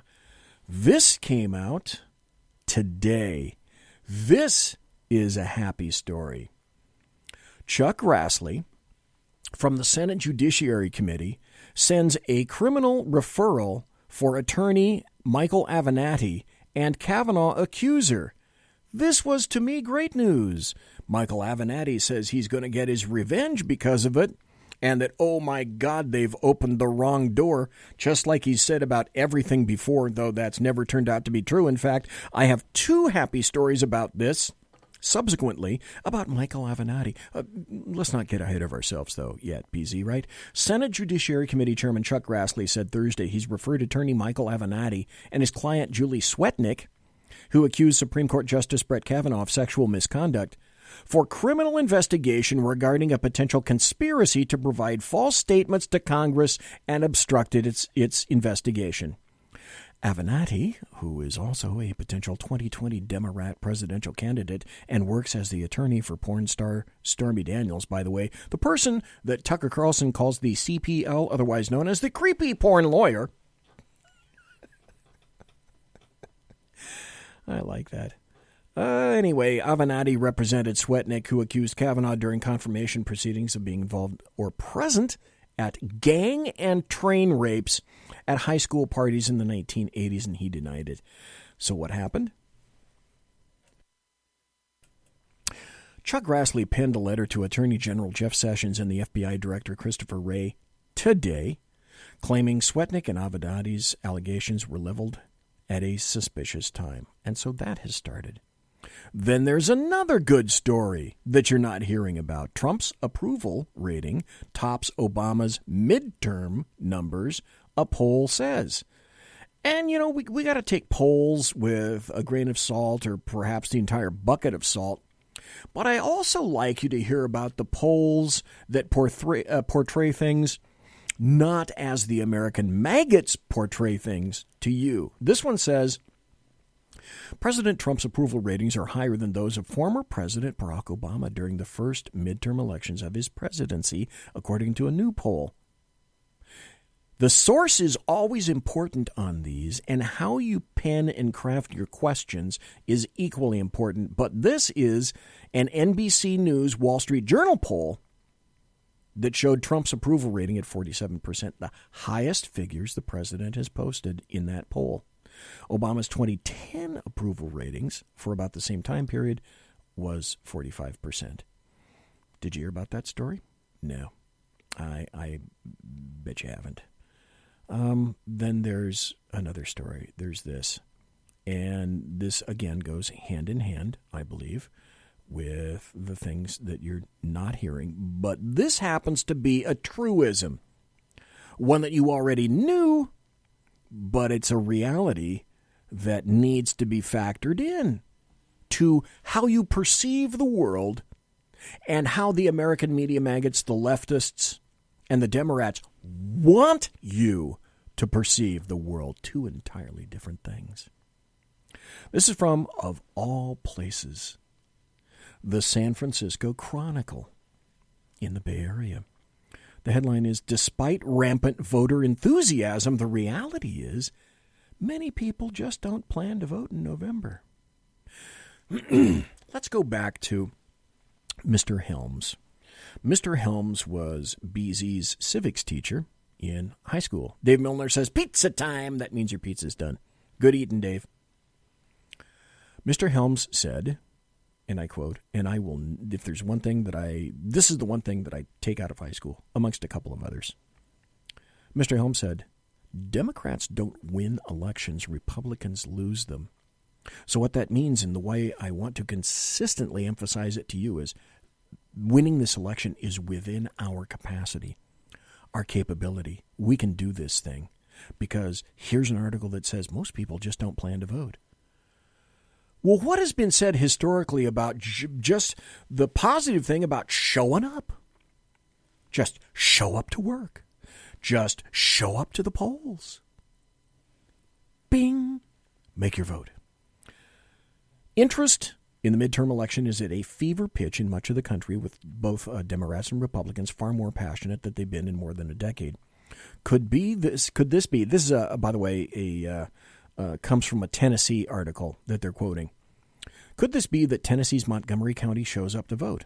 Located northwest of Nashville along the Kentucky border, this county often has one of the lowest voting rates in the state. In a state that often has one of the lowest voting rates in the country, and in a country that has one of the lowest voting rates in the world, trailing most developed nations. So that's a clue. And this is from the Chronicle, or the SF Chron, quoting a Tennessee article. So they already have concerns. Here's another poll. This is from the Washington Examiner. This is from Zogby. And I'm giving you these polls because you're not hearing about them. And you have to take all of this stuff in totality, of course. You never can take one piece of factoid or one piece of evidence in and of itself, unless you're a moron. And the people that are listening to me right now are far from that. The article in Washington Examiner says, pollster Zogby, Dem House win. A Democrat. Let me be specific, because this is why I wanted to read this to you.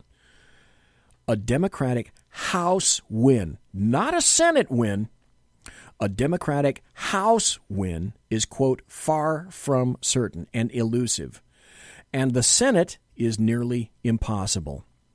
This week's White House report card finds President Trump riding high after the confirmation of Brett Kavanaugh to the Supreme Court, buoyed by reports that Democrats have not locked down control of the House. But that's not what you're hearing. Let's move right along. Here's another story. This is from CNBC. This is a CNBC survey. Let me go over here. And get over to this story. Here we go. CNBC survey. Soaring economic optimism points to, quote, no blue wave in 2018. Soaring economic optimism means that it's unlikely the 2018 midterms will be a wave election. Remember that, very important. America is experiencing a record-breaking era of good feelings, economically speaking. Optimism about the economy, measured by Americans who are optimistic about current conditions in the future, hit an all-time high in CNBC's All-American Survey, the Financial News Network reported. That's another happy story. So you don't take these things in isolation. You take them in contiguity. Did I just make up a word? I think maybe I did. Hand me my Funkin' Wagnalls. This is from the New York Times. This is what, Dave writes, don't believe polls. Right? But the other thing is, you can learn a lot about the trends of these polls by reading about them, because it reveals the thinking of the people that craft the polls, because polls generally are a reflection of the entity that makes them. What did Stalin say about voting? The power doesn't lie in the voter. The power lies in the people that count the votes. You have to take all of this information in totality. And that's why I give it to you, so that you can make decisions by yourself as an individual and make good choices for you, your friends, your family. That's the point. And a lot of this is positive. That's the thing you're not going to hear from anybody else. I want to continue to emphasize the positive, because there's so much positive stuff out there that nobody's telling you about, like Brandon STRAKA. That's why that dude's going places. And I think he's going to have a very serious impact in 12 days. If you're on the East Coast, 11 days from now. This is from the New York Times. Bernie Sanders, stumping for Democrats, says a blue wave in the midterms is not assured. Okay. Let me ask you, what do you get out of that? I'll tell you what I get out of that. This is foreshadowing. This is mind prep. From Ames, Iowa. It was hard to miss him in the homecoming parade. The band was booming, the floats were floating, and there he was in the middle of it all, hands waving, hair flying. "Hey, Bernie," somebody shouted from the sidewalk. "How you doing?" he shouted back. Senator Bernie Sanders of Vermont has not yet announced he's running, but for several blocks in his college town on Sunday afternoon, he was certainly marching. From the front of a group of Iowa State College Democrats, Mr. Sanders, widely assumed to be preparing another presidential candidacy, inspired cheers and chants, his mere presence whipping up the kind of political excitement this early voting state knows so well. But if Democratic euphoria was the theme of the day, Mr. Sanders also sounded a bit cautionary about the party's prospects in the midterm elections in November 6th. This tells you a lot. Thanks, Dave, for giving me kudos with regard to Brandon. But if Democratic euphoria was the theme of the day, Mr. Sanders also sounded a cautionary tale about the party's prospects. He said, quote, "I happen not to believe that there's going to be this great blue wave," he said earlier on Sunday at an event in Fort Dodge in north central Iowa. "I happen to believe that on election night, which party controls the U.S. House will come down to a very few seats." So why are these people saying this? That's why I continue to give you these good stories, stories that you're not being told.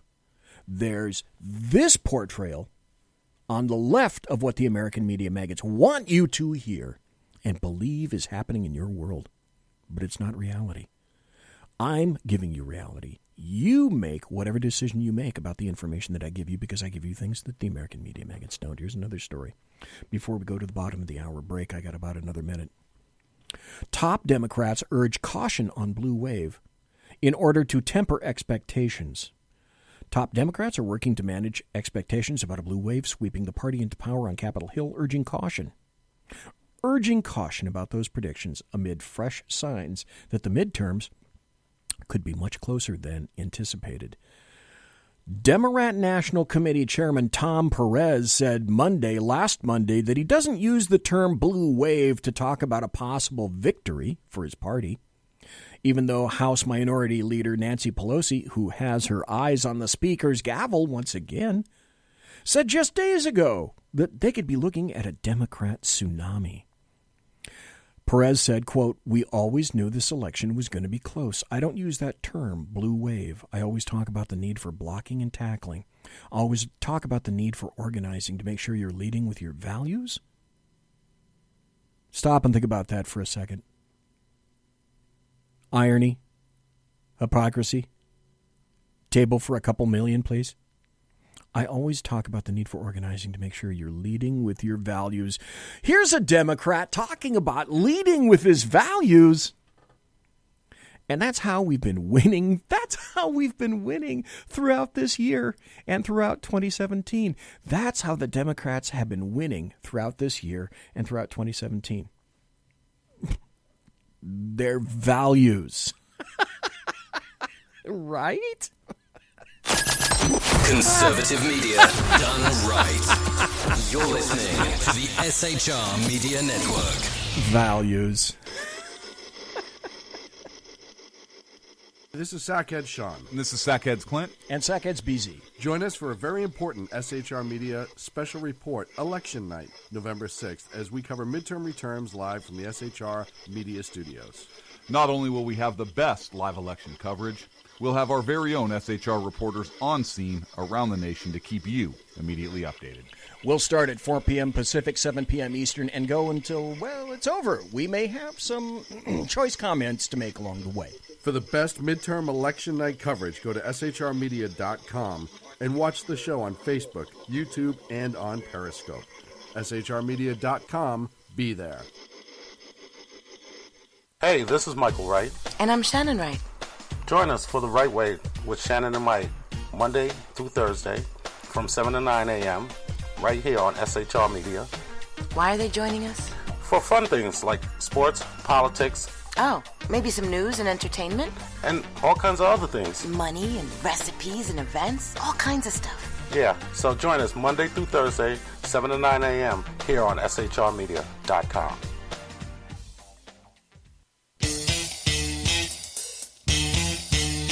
From a public locker inside a dilapidated Long Island rail station comes a show designed to piss off liberals using truth, facts, and ridicule. The Lid Radio Show, featuring the conservative voice from the People's Republic of New York, the Lid himself, Jeff Dunitz. Tune in every Wednesday at 2 p.m. Eastern, 11 a.m. Pacific on the SHR Media Network. Go to shrmedia.com. At Lid Radio, we fight for the truth, justice, and a good kosher T-bone. If you don't listen, Hillary Clinton might sneak into your bedroom in her housecoat late at night and blame you for her election loss. It's the Lid Radio Show with Jeff Dunitz.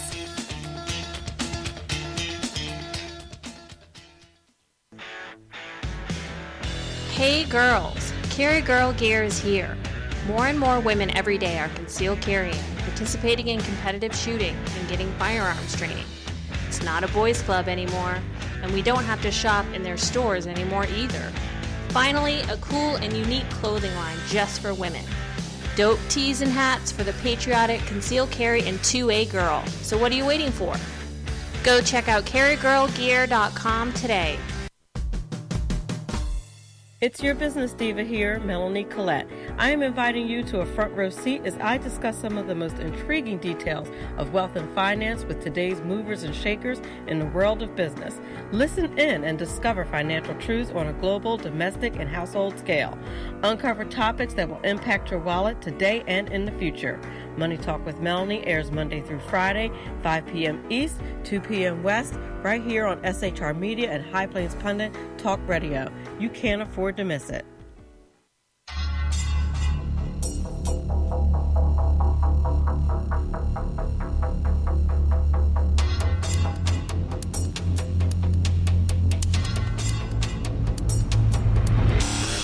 The new show on the SHR Media Network, Sackheads Against Tyranny. on shrmedia.com. Go there quick like a bunny, 11 p.m. Eastern, 8 p.m. Pacific, every Wednesday. Live and direct on the SHR Media Network. shrmedia.com. Be there.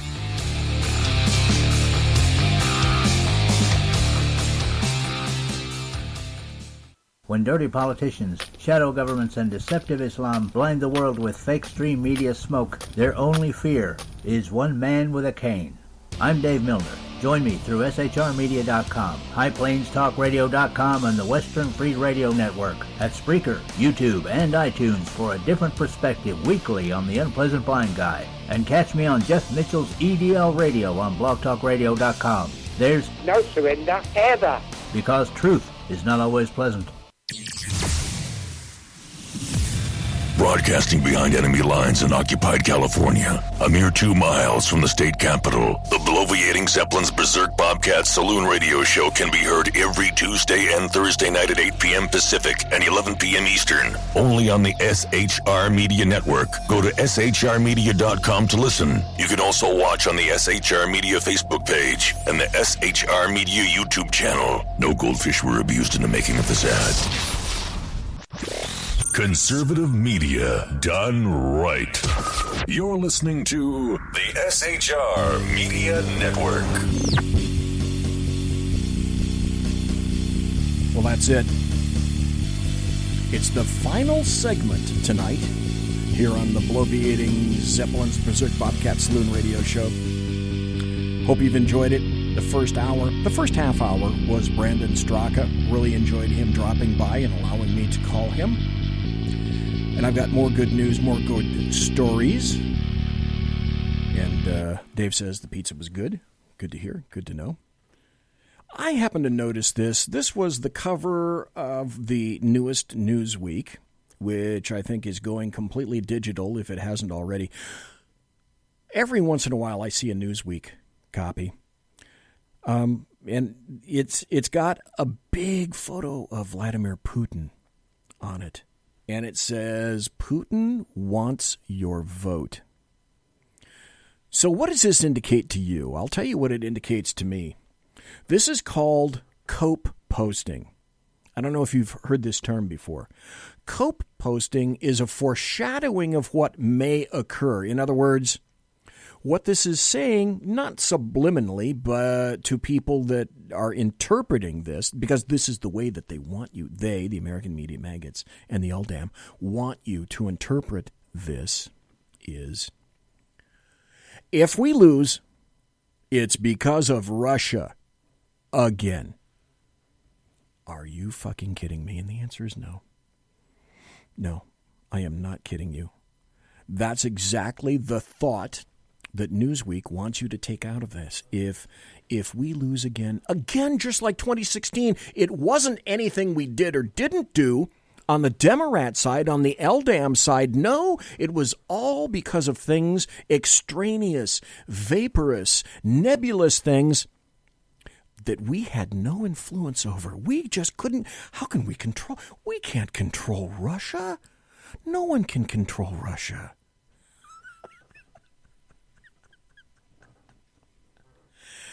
That's why I have what I call another in a series, I should say, of reasons why I have guarded optimism about November 6th. And I think you should too. And I emphasize, mail in your absentee ballot. I did already. Checked off all the things that I wanted to check. By the way, guess what BZ has done for the past 3 years in his local and presidential and other elections? Does BZ take his ballot and put it in a mailbox with his absentee? No. BZ goes down to the county election board center, to the office, walks in the door after having parked his Kraut car outside, his gas-guzzling Kraut car, which goes really fast, outside, walks in, and looks for somebody at the front desk and says, hey, this is my ballot. Would you take this, please? And they say, yeah. And then I look at the name of the person, because where I turn this in, they have a a name tag on, so I make a little mental note, and then I go outside and write it down and the time and the day and to whom I physically handed my ballot over to. And that way I don't trust the post office. I don't trust anybody that's a middleman between me and my vote. I know to whom exactly I handed my ballot. And on what day and what time should there be any issue about it whatsoever. So I find that very interesting about Putin. They're setting up their excuses early. And again, I'm not portraying this information to you in an individual level. I'm saying what you need to do is you need to take this all into consideration in your wheelhouse in totality. Because individually, it doesn't mean much. Collectively, it tends to give you a big arrow as to where things might go. Not saying they're gonna, just saying they might. And that these are indicators along the path and the journey along the way. Here's an opinion piece by Suzanne Venker. And boy, if she hasn't caught crap over this, I'm sure she will. I'm sure she has already. This opinion piece, which is from the Washington Examiner, says, why Trump and the GOP will win suburban women voters like me. Heresy. That's heresy. To say that, to write that, much less, to think that, much less say it or write it. There appear to be concerns that President Trump's choice to call Stormy Daniels a horseface will cause him to lose suburban women voters in November.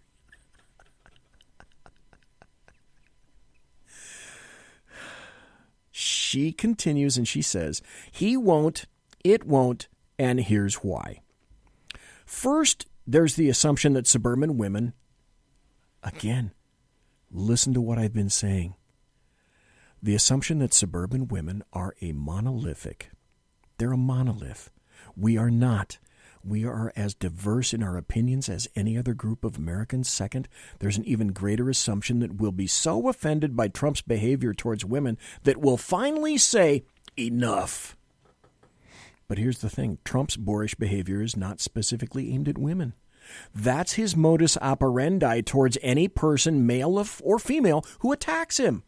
Guess what? That's exactly correct.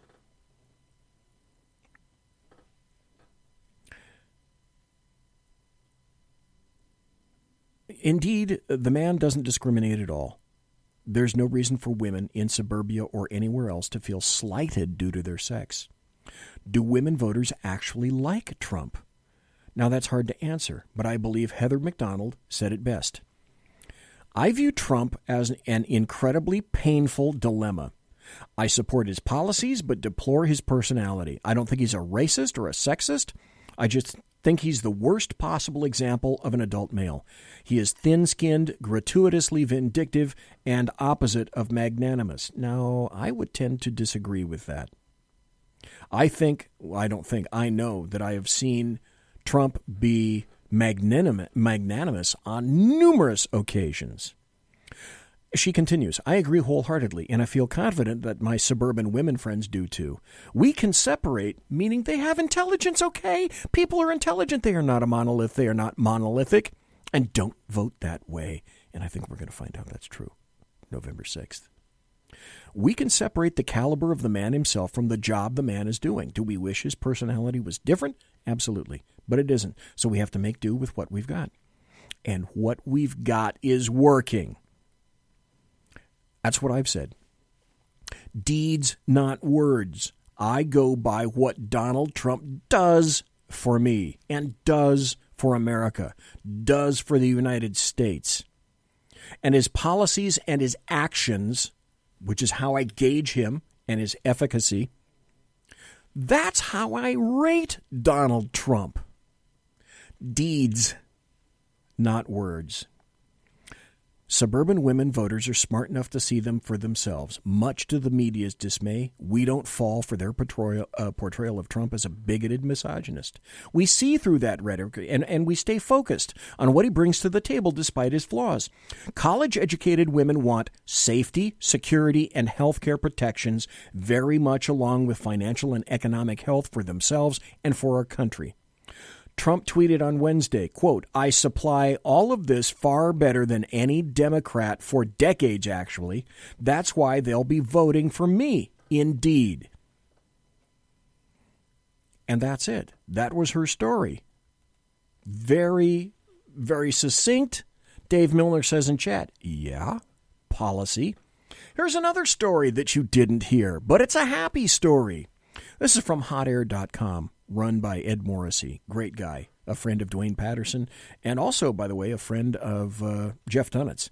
And if you're not listening to the Jeff Dunnett Show every Wednesday, you really should, right here on SHRmedia.com. This is from Hot Air. So much for that American Bar Association review of Kavanaugh, because you can be sure that a negative ABA review of Brett Kavanaugh is going to be used against him if the left takes over the House, because they've said quite plainly, we're coming after Brett Kavanaugh, and we're gonna slash and eviscerate him as much as we possibly can. Well, apparently they're not going to be using the ABA in order to achieve those goals. It was written in Hot Air. There was a time back during the Kavanaugh, boy, I should have pre-read this, the Kavanaugh apocalypse. Kavanaugh apocalypse. I have not been drinking, okay? I swear. Tonight, that's a later story. Anyway, when liberals were pinning their hopes on a new review of Justice Brett Kavanaugh's qualification by the American Bar Association, or the ABA, the group originally gave him a rating of well qualified, but agreed to review new material following the accusations brought against him during the end of the confirmation process. So this analysis is handled by the ABA's standing committee, but now a representative of that organization has declared the process was concluded with Kavanaugh's confirmation. This is important, and this lends another reason as to why the Democrats are going to find it very difficult to attempt to skewer sitting Associate Justice Brett Kavanaugh. The quote is, the American Bar Association, ABA, will not revoke its well-qualified rating for Justice Brett Kavanaugh's nomination to the Supreme Court after allegations of sexual and professional misconduct prompted the group to reopen its review of Kavanaugh's record. An unnamed ABA official told CNN that the ABA rules provide that the review process should close with the nominee's confirmation. Per the published policy and historical practice of the Standing Committee on the Federal Judiciary, once a justice or judge is confirmed, the Standing Committee's rating process is closed. And they're not going to change or revoke Associate Justice Brett Kavanaugh's rating as well qualified. Jam it up your sphincter, leftists. That's not going to happen. Here's another story by the revered Jeff Dunnett. This is from his site, lidblog.com. Fraud. GOP Never Trumper women's group backed by billionaire Democrat. Imagine that. Let's read the story by Jeff Dunnett. A group which started out as Republican Women for Hillary, and that claims to be made of and for Republican women who hate Donald Trump, has been outed as a vanity project funded by a billionaire Democrat who is a white man. The group, called Republican Women for Progress, is a Washington, D.C.-based nonprofit purportedly founded by Jennifer Parati Lim and Megan Malloy. However, hope you're sitting down, the sole financial backer of the group is billionaire Democrat Reid Hoffman, a venture capitalist and the co-founder of LinkedIn. If you're on LinkedIn, you might want to have second thoughts, because if you start paying to LinkedIn, now you know where it's going. According to the Never Trump Group's filings, Hoffman wrote a check for $400,000 in September. So $500,000. Yeah, that's called a clue as to where those things are going. Here's another story. This is from the Toronto Sun. And you suspected that Democrat policies, actions, violence are having results. And of course, the results are exactly what the Democrats are wishing for. People are going to the Democrats like crazy, like they never have before, because they love the messaging and the policy and the antics. Come on, they're just antics of people that support the Democrats. Violence? Nah, there's no violence. Come on, it's all behalf of the people on the right. This is a story from the Toronto Sun, not known necessarily to be leaning to the right a whole lot. Malcolm, more and more people are saying no to the PC mob. PC mob. Oh, there's that bad word again. Mob. What did President Trump say recently? Jobs, not mobs. I got to agree with him. And what are we seeing south of our border? More Democrat solicited and loving mobs. Because if the Democrats didn't want these mobs to succeed, you would have heard the Democrats disavow what's occurring down south and this massive invasion, what is typified as a caravan, but it's not. It's a mob of invaders approaching the United States southern border. If there's one thing we can agree on, it's that political correctness has gone too far. A new study from the international organization More in Common showed a whopping 80% of people think that political correctness is a problem. The study focuses on the United States, but I wager the numbers are similar in Canada. Every day there are stories in the news about social media mobs going after someone for saying the wrong thing or demanding that people lose their job or their platform for saying things that other people don't like. This has a chilling impact on freedom of speech. It impedes our ability to think, to discuss new ideas, to work through problems, to rightfully criticize things we don't like, and to try to make our society a better place. Political correctness, and people are getting tired of mobs. Can't say necessarily that they're getting tired of jobs. This is also interesting. I think I already told you about this. Not long ago, I think it was last week, a judge dismissed a defamation lawsuit brought by Stormy Daniels against President Trump, and that rules that Michael Avenatti is responsible for attorney fees. This is a Fox News alert, and what appears to be a huge win tonight for President Trump. A judge has just dismissed a defamation lawsuit brought against him by adult film star actress Stormy Daniels. The judge ruling that Daniels is liable for the president's attorney's fees. The president's legal team says, quote, in a statement, no amount of spin or commentary by Stormy Daniels or her lawyer, Mr. Avenatti, can truthfully characterize today's ruling in any other way than total victory for President Trump and total defeat for Stormy Daniels. We'll get reaction as we get it here on Fox. Let's see. Who is it that does that sound? It's on a TV show. I think it's a cartoon show, but I can't remember who that is. This is another story. This is from, and I'm full of positive stories that you're not getting. This is from mysanantonio.com. Democrats fear lackluster Latino support could undercut bid for Congress. Uh-oh. Let's see. If I had a producer, you would have heard something similar. Undercuts a bid for Congress. But, of course, I don't have a producer, and that's not what you heard. Democrats are worried about Latino voters in the midterms, fearing that weak efforts to energize a core element of their base could imperil their bid to win control of Congress in next month's elections. From the Sunbelt battlegrounds of Nevada and Arizona to sprawling turf wars in Texas and Arizona and Florida, there are signs that the Hispanic vote, which party leaders have long hoped would be the foundation of future electoral success, has yet to flourish in their favor this year. Wait, wasn't this a gimme? Wasn't this the electoral base that they assumed was going to be there from now until perpetuity? Apparently, bad news. Oh, and I have good news. I have more good news. It's about 5 minutes to the top of the hour.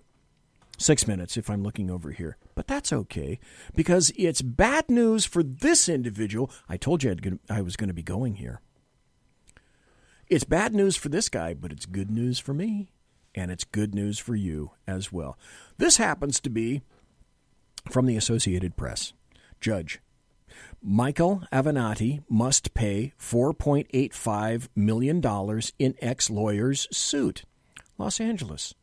Porn actress Stormy Daniels' lawyer, Michael Avenatti, must pay $4.85 million to an attorney who worked at his former law firm.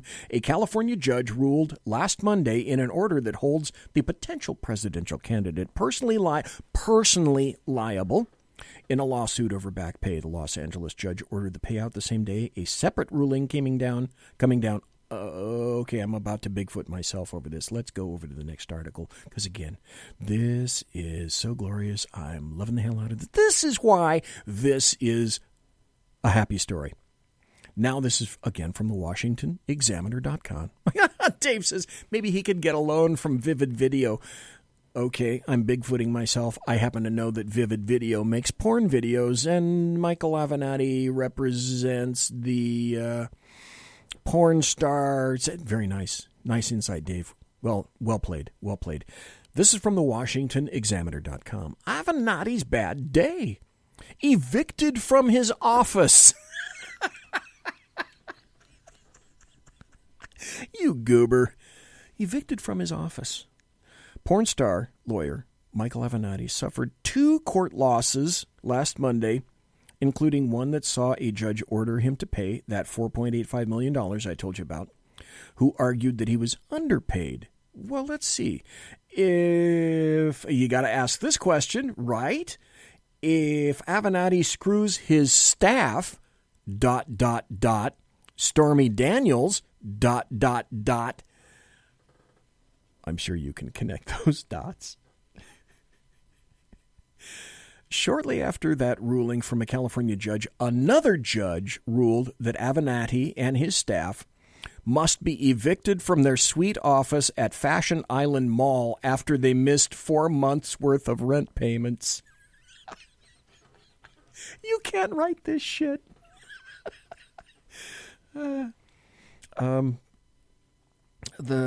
law firm, this is important too. The law firm, Avenatti's law firm, was previously ordered to pay $10 million, but the $4.85 million owed by Avenatti is the first time he's being held personally liable in the case, in any case at all.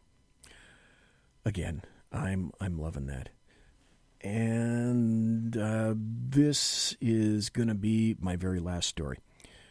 You may have seen, and I certainly did, in social media, because it's my job to watch social media and pick up stuff that I need to let you guys know about.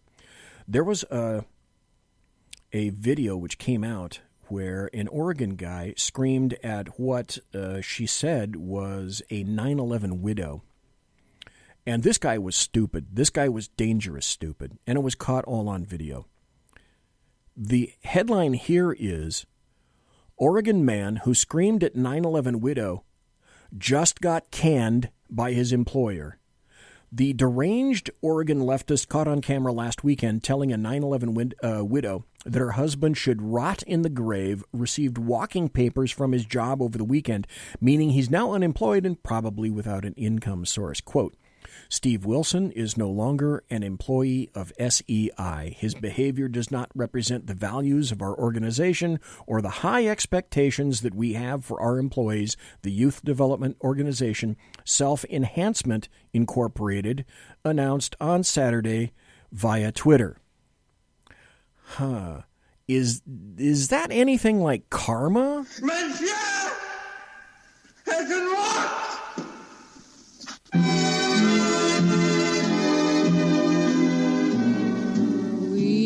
Well, yeah, it is.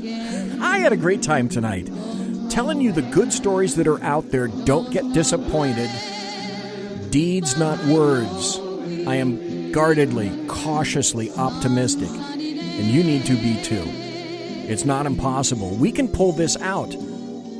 Democrats don't win elections. Republicans lose them. This election is ours to lose. So it's all about mindset. Get out and vote.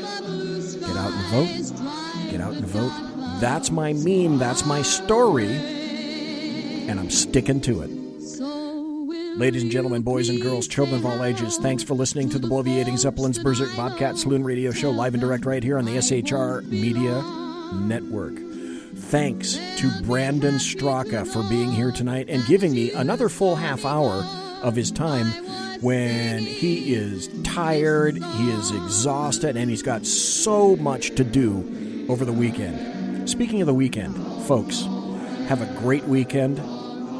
Enjoy it. Come back next Tuesday. Tom Payne, Mike Moore will be here. God bless. Take care. Be safe.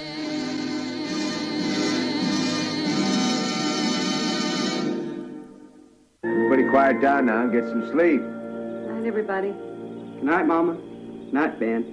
Good night, everyone. Good night, Mama. Good night, Daddy. Good night, children. Good night, Daddy.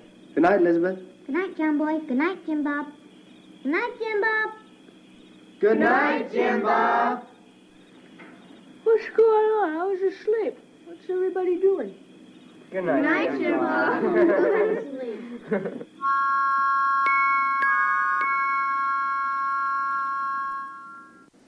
Good night, and good luck.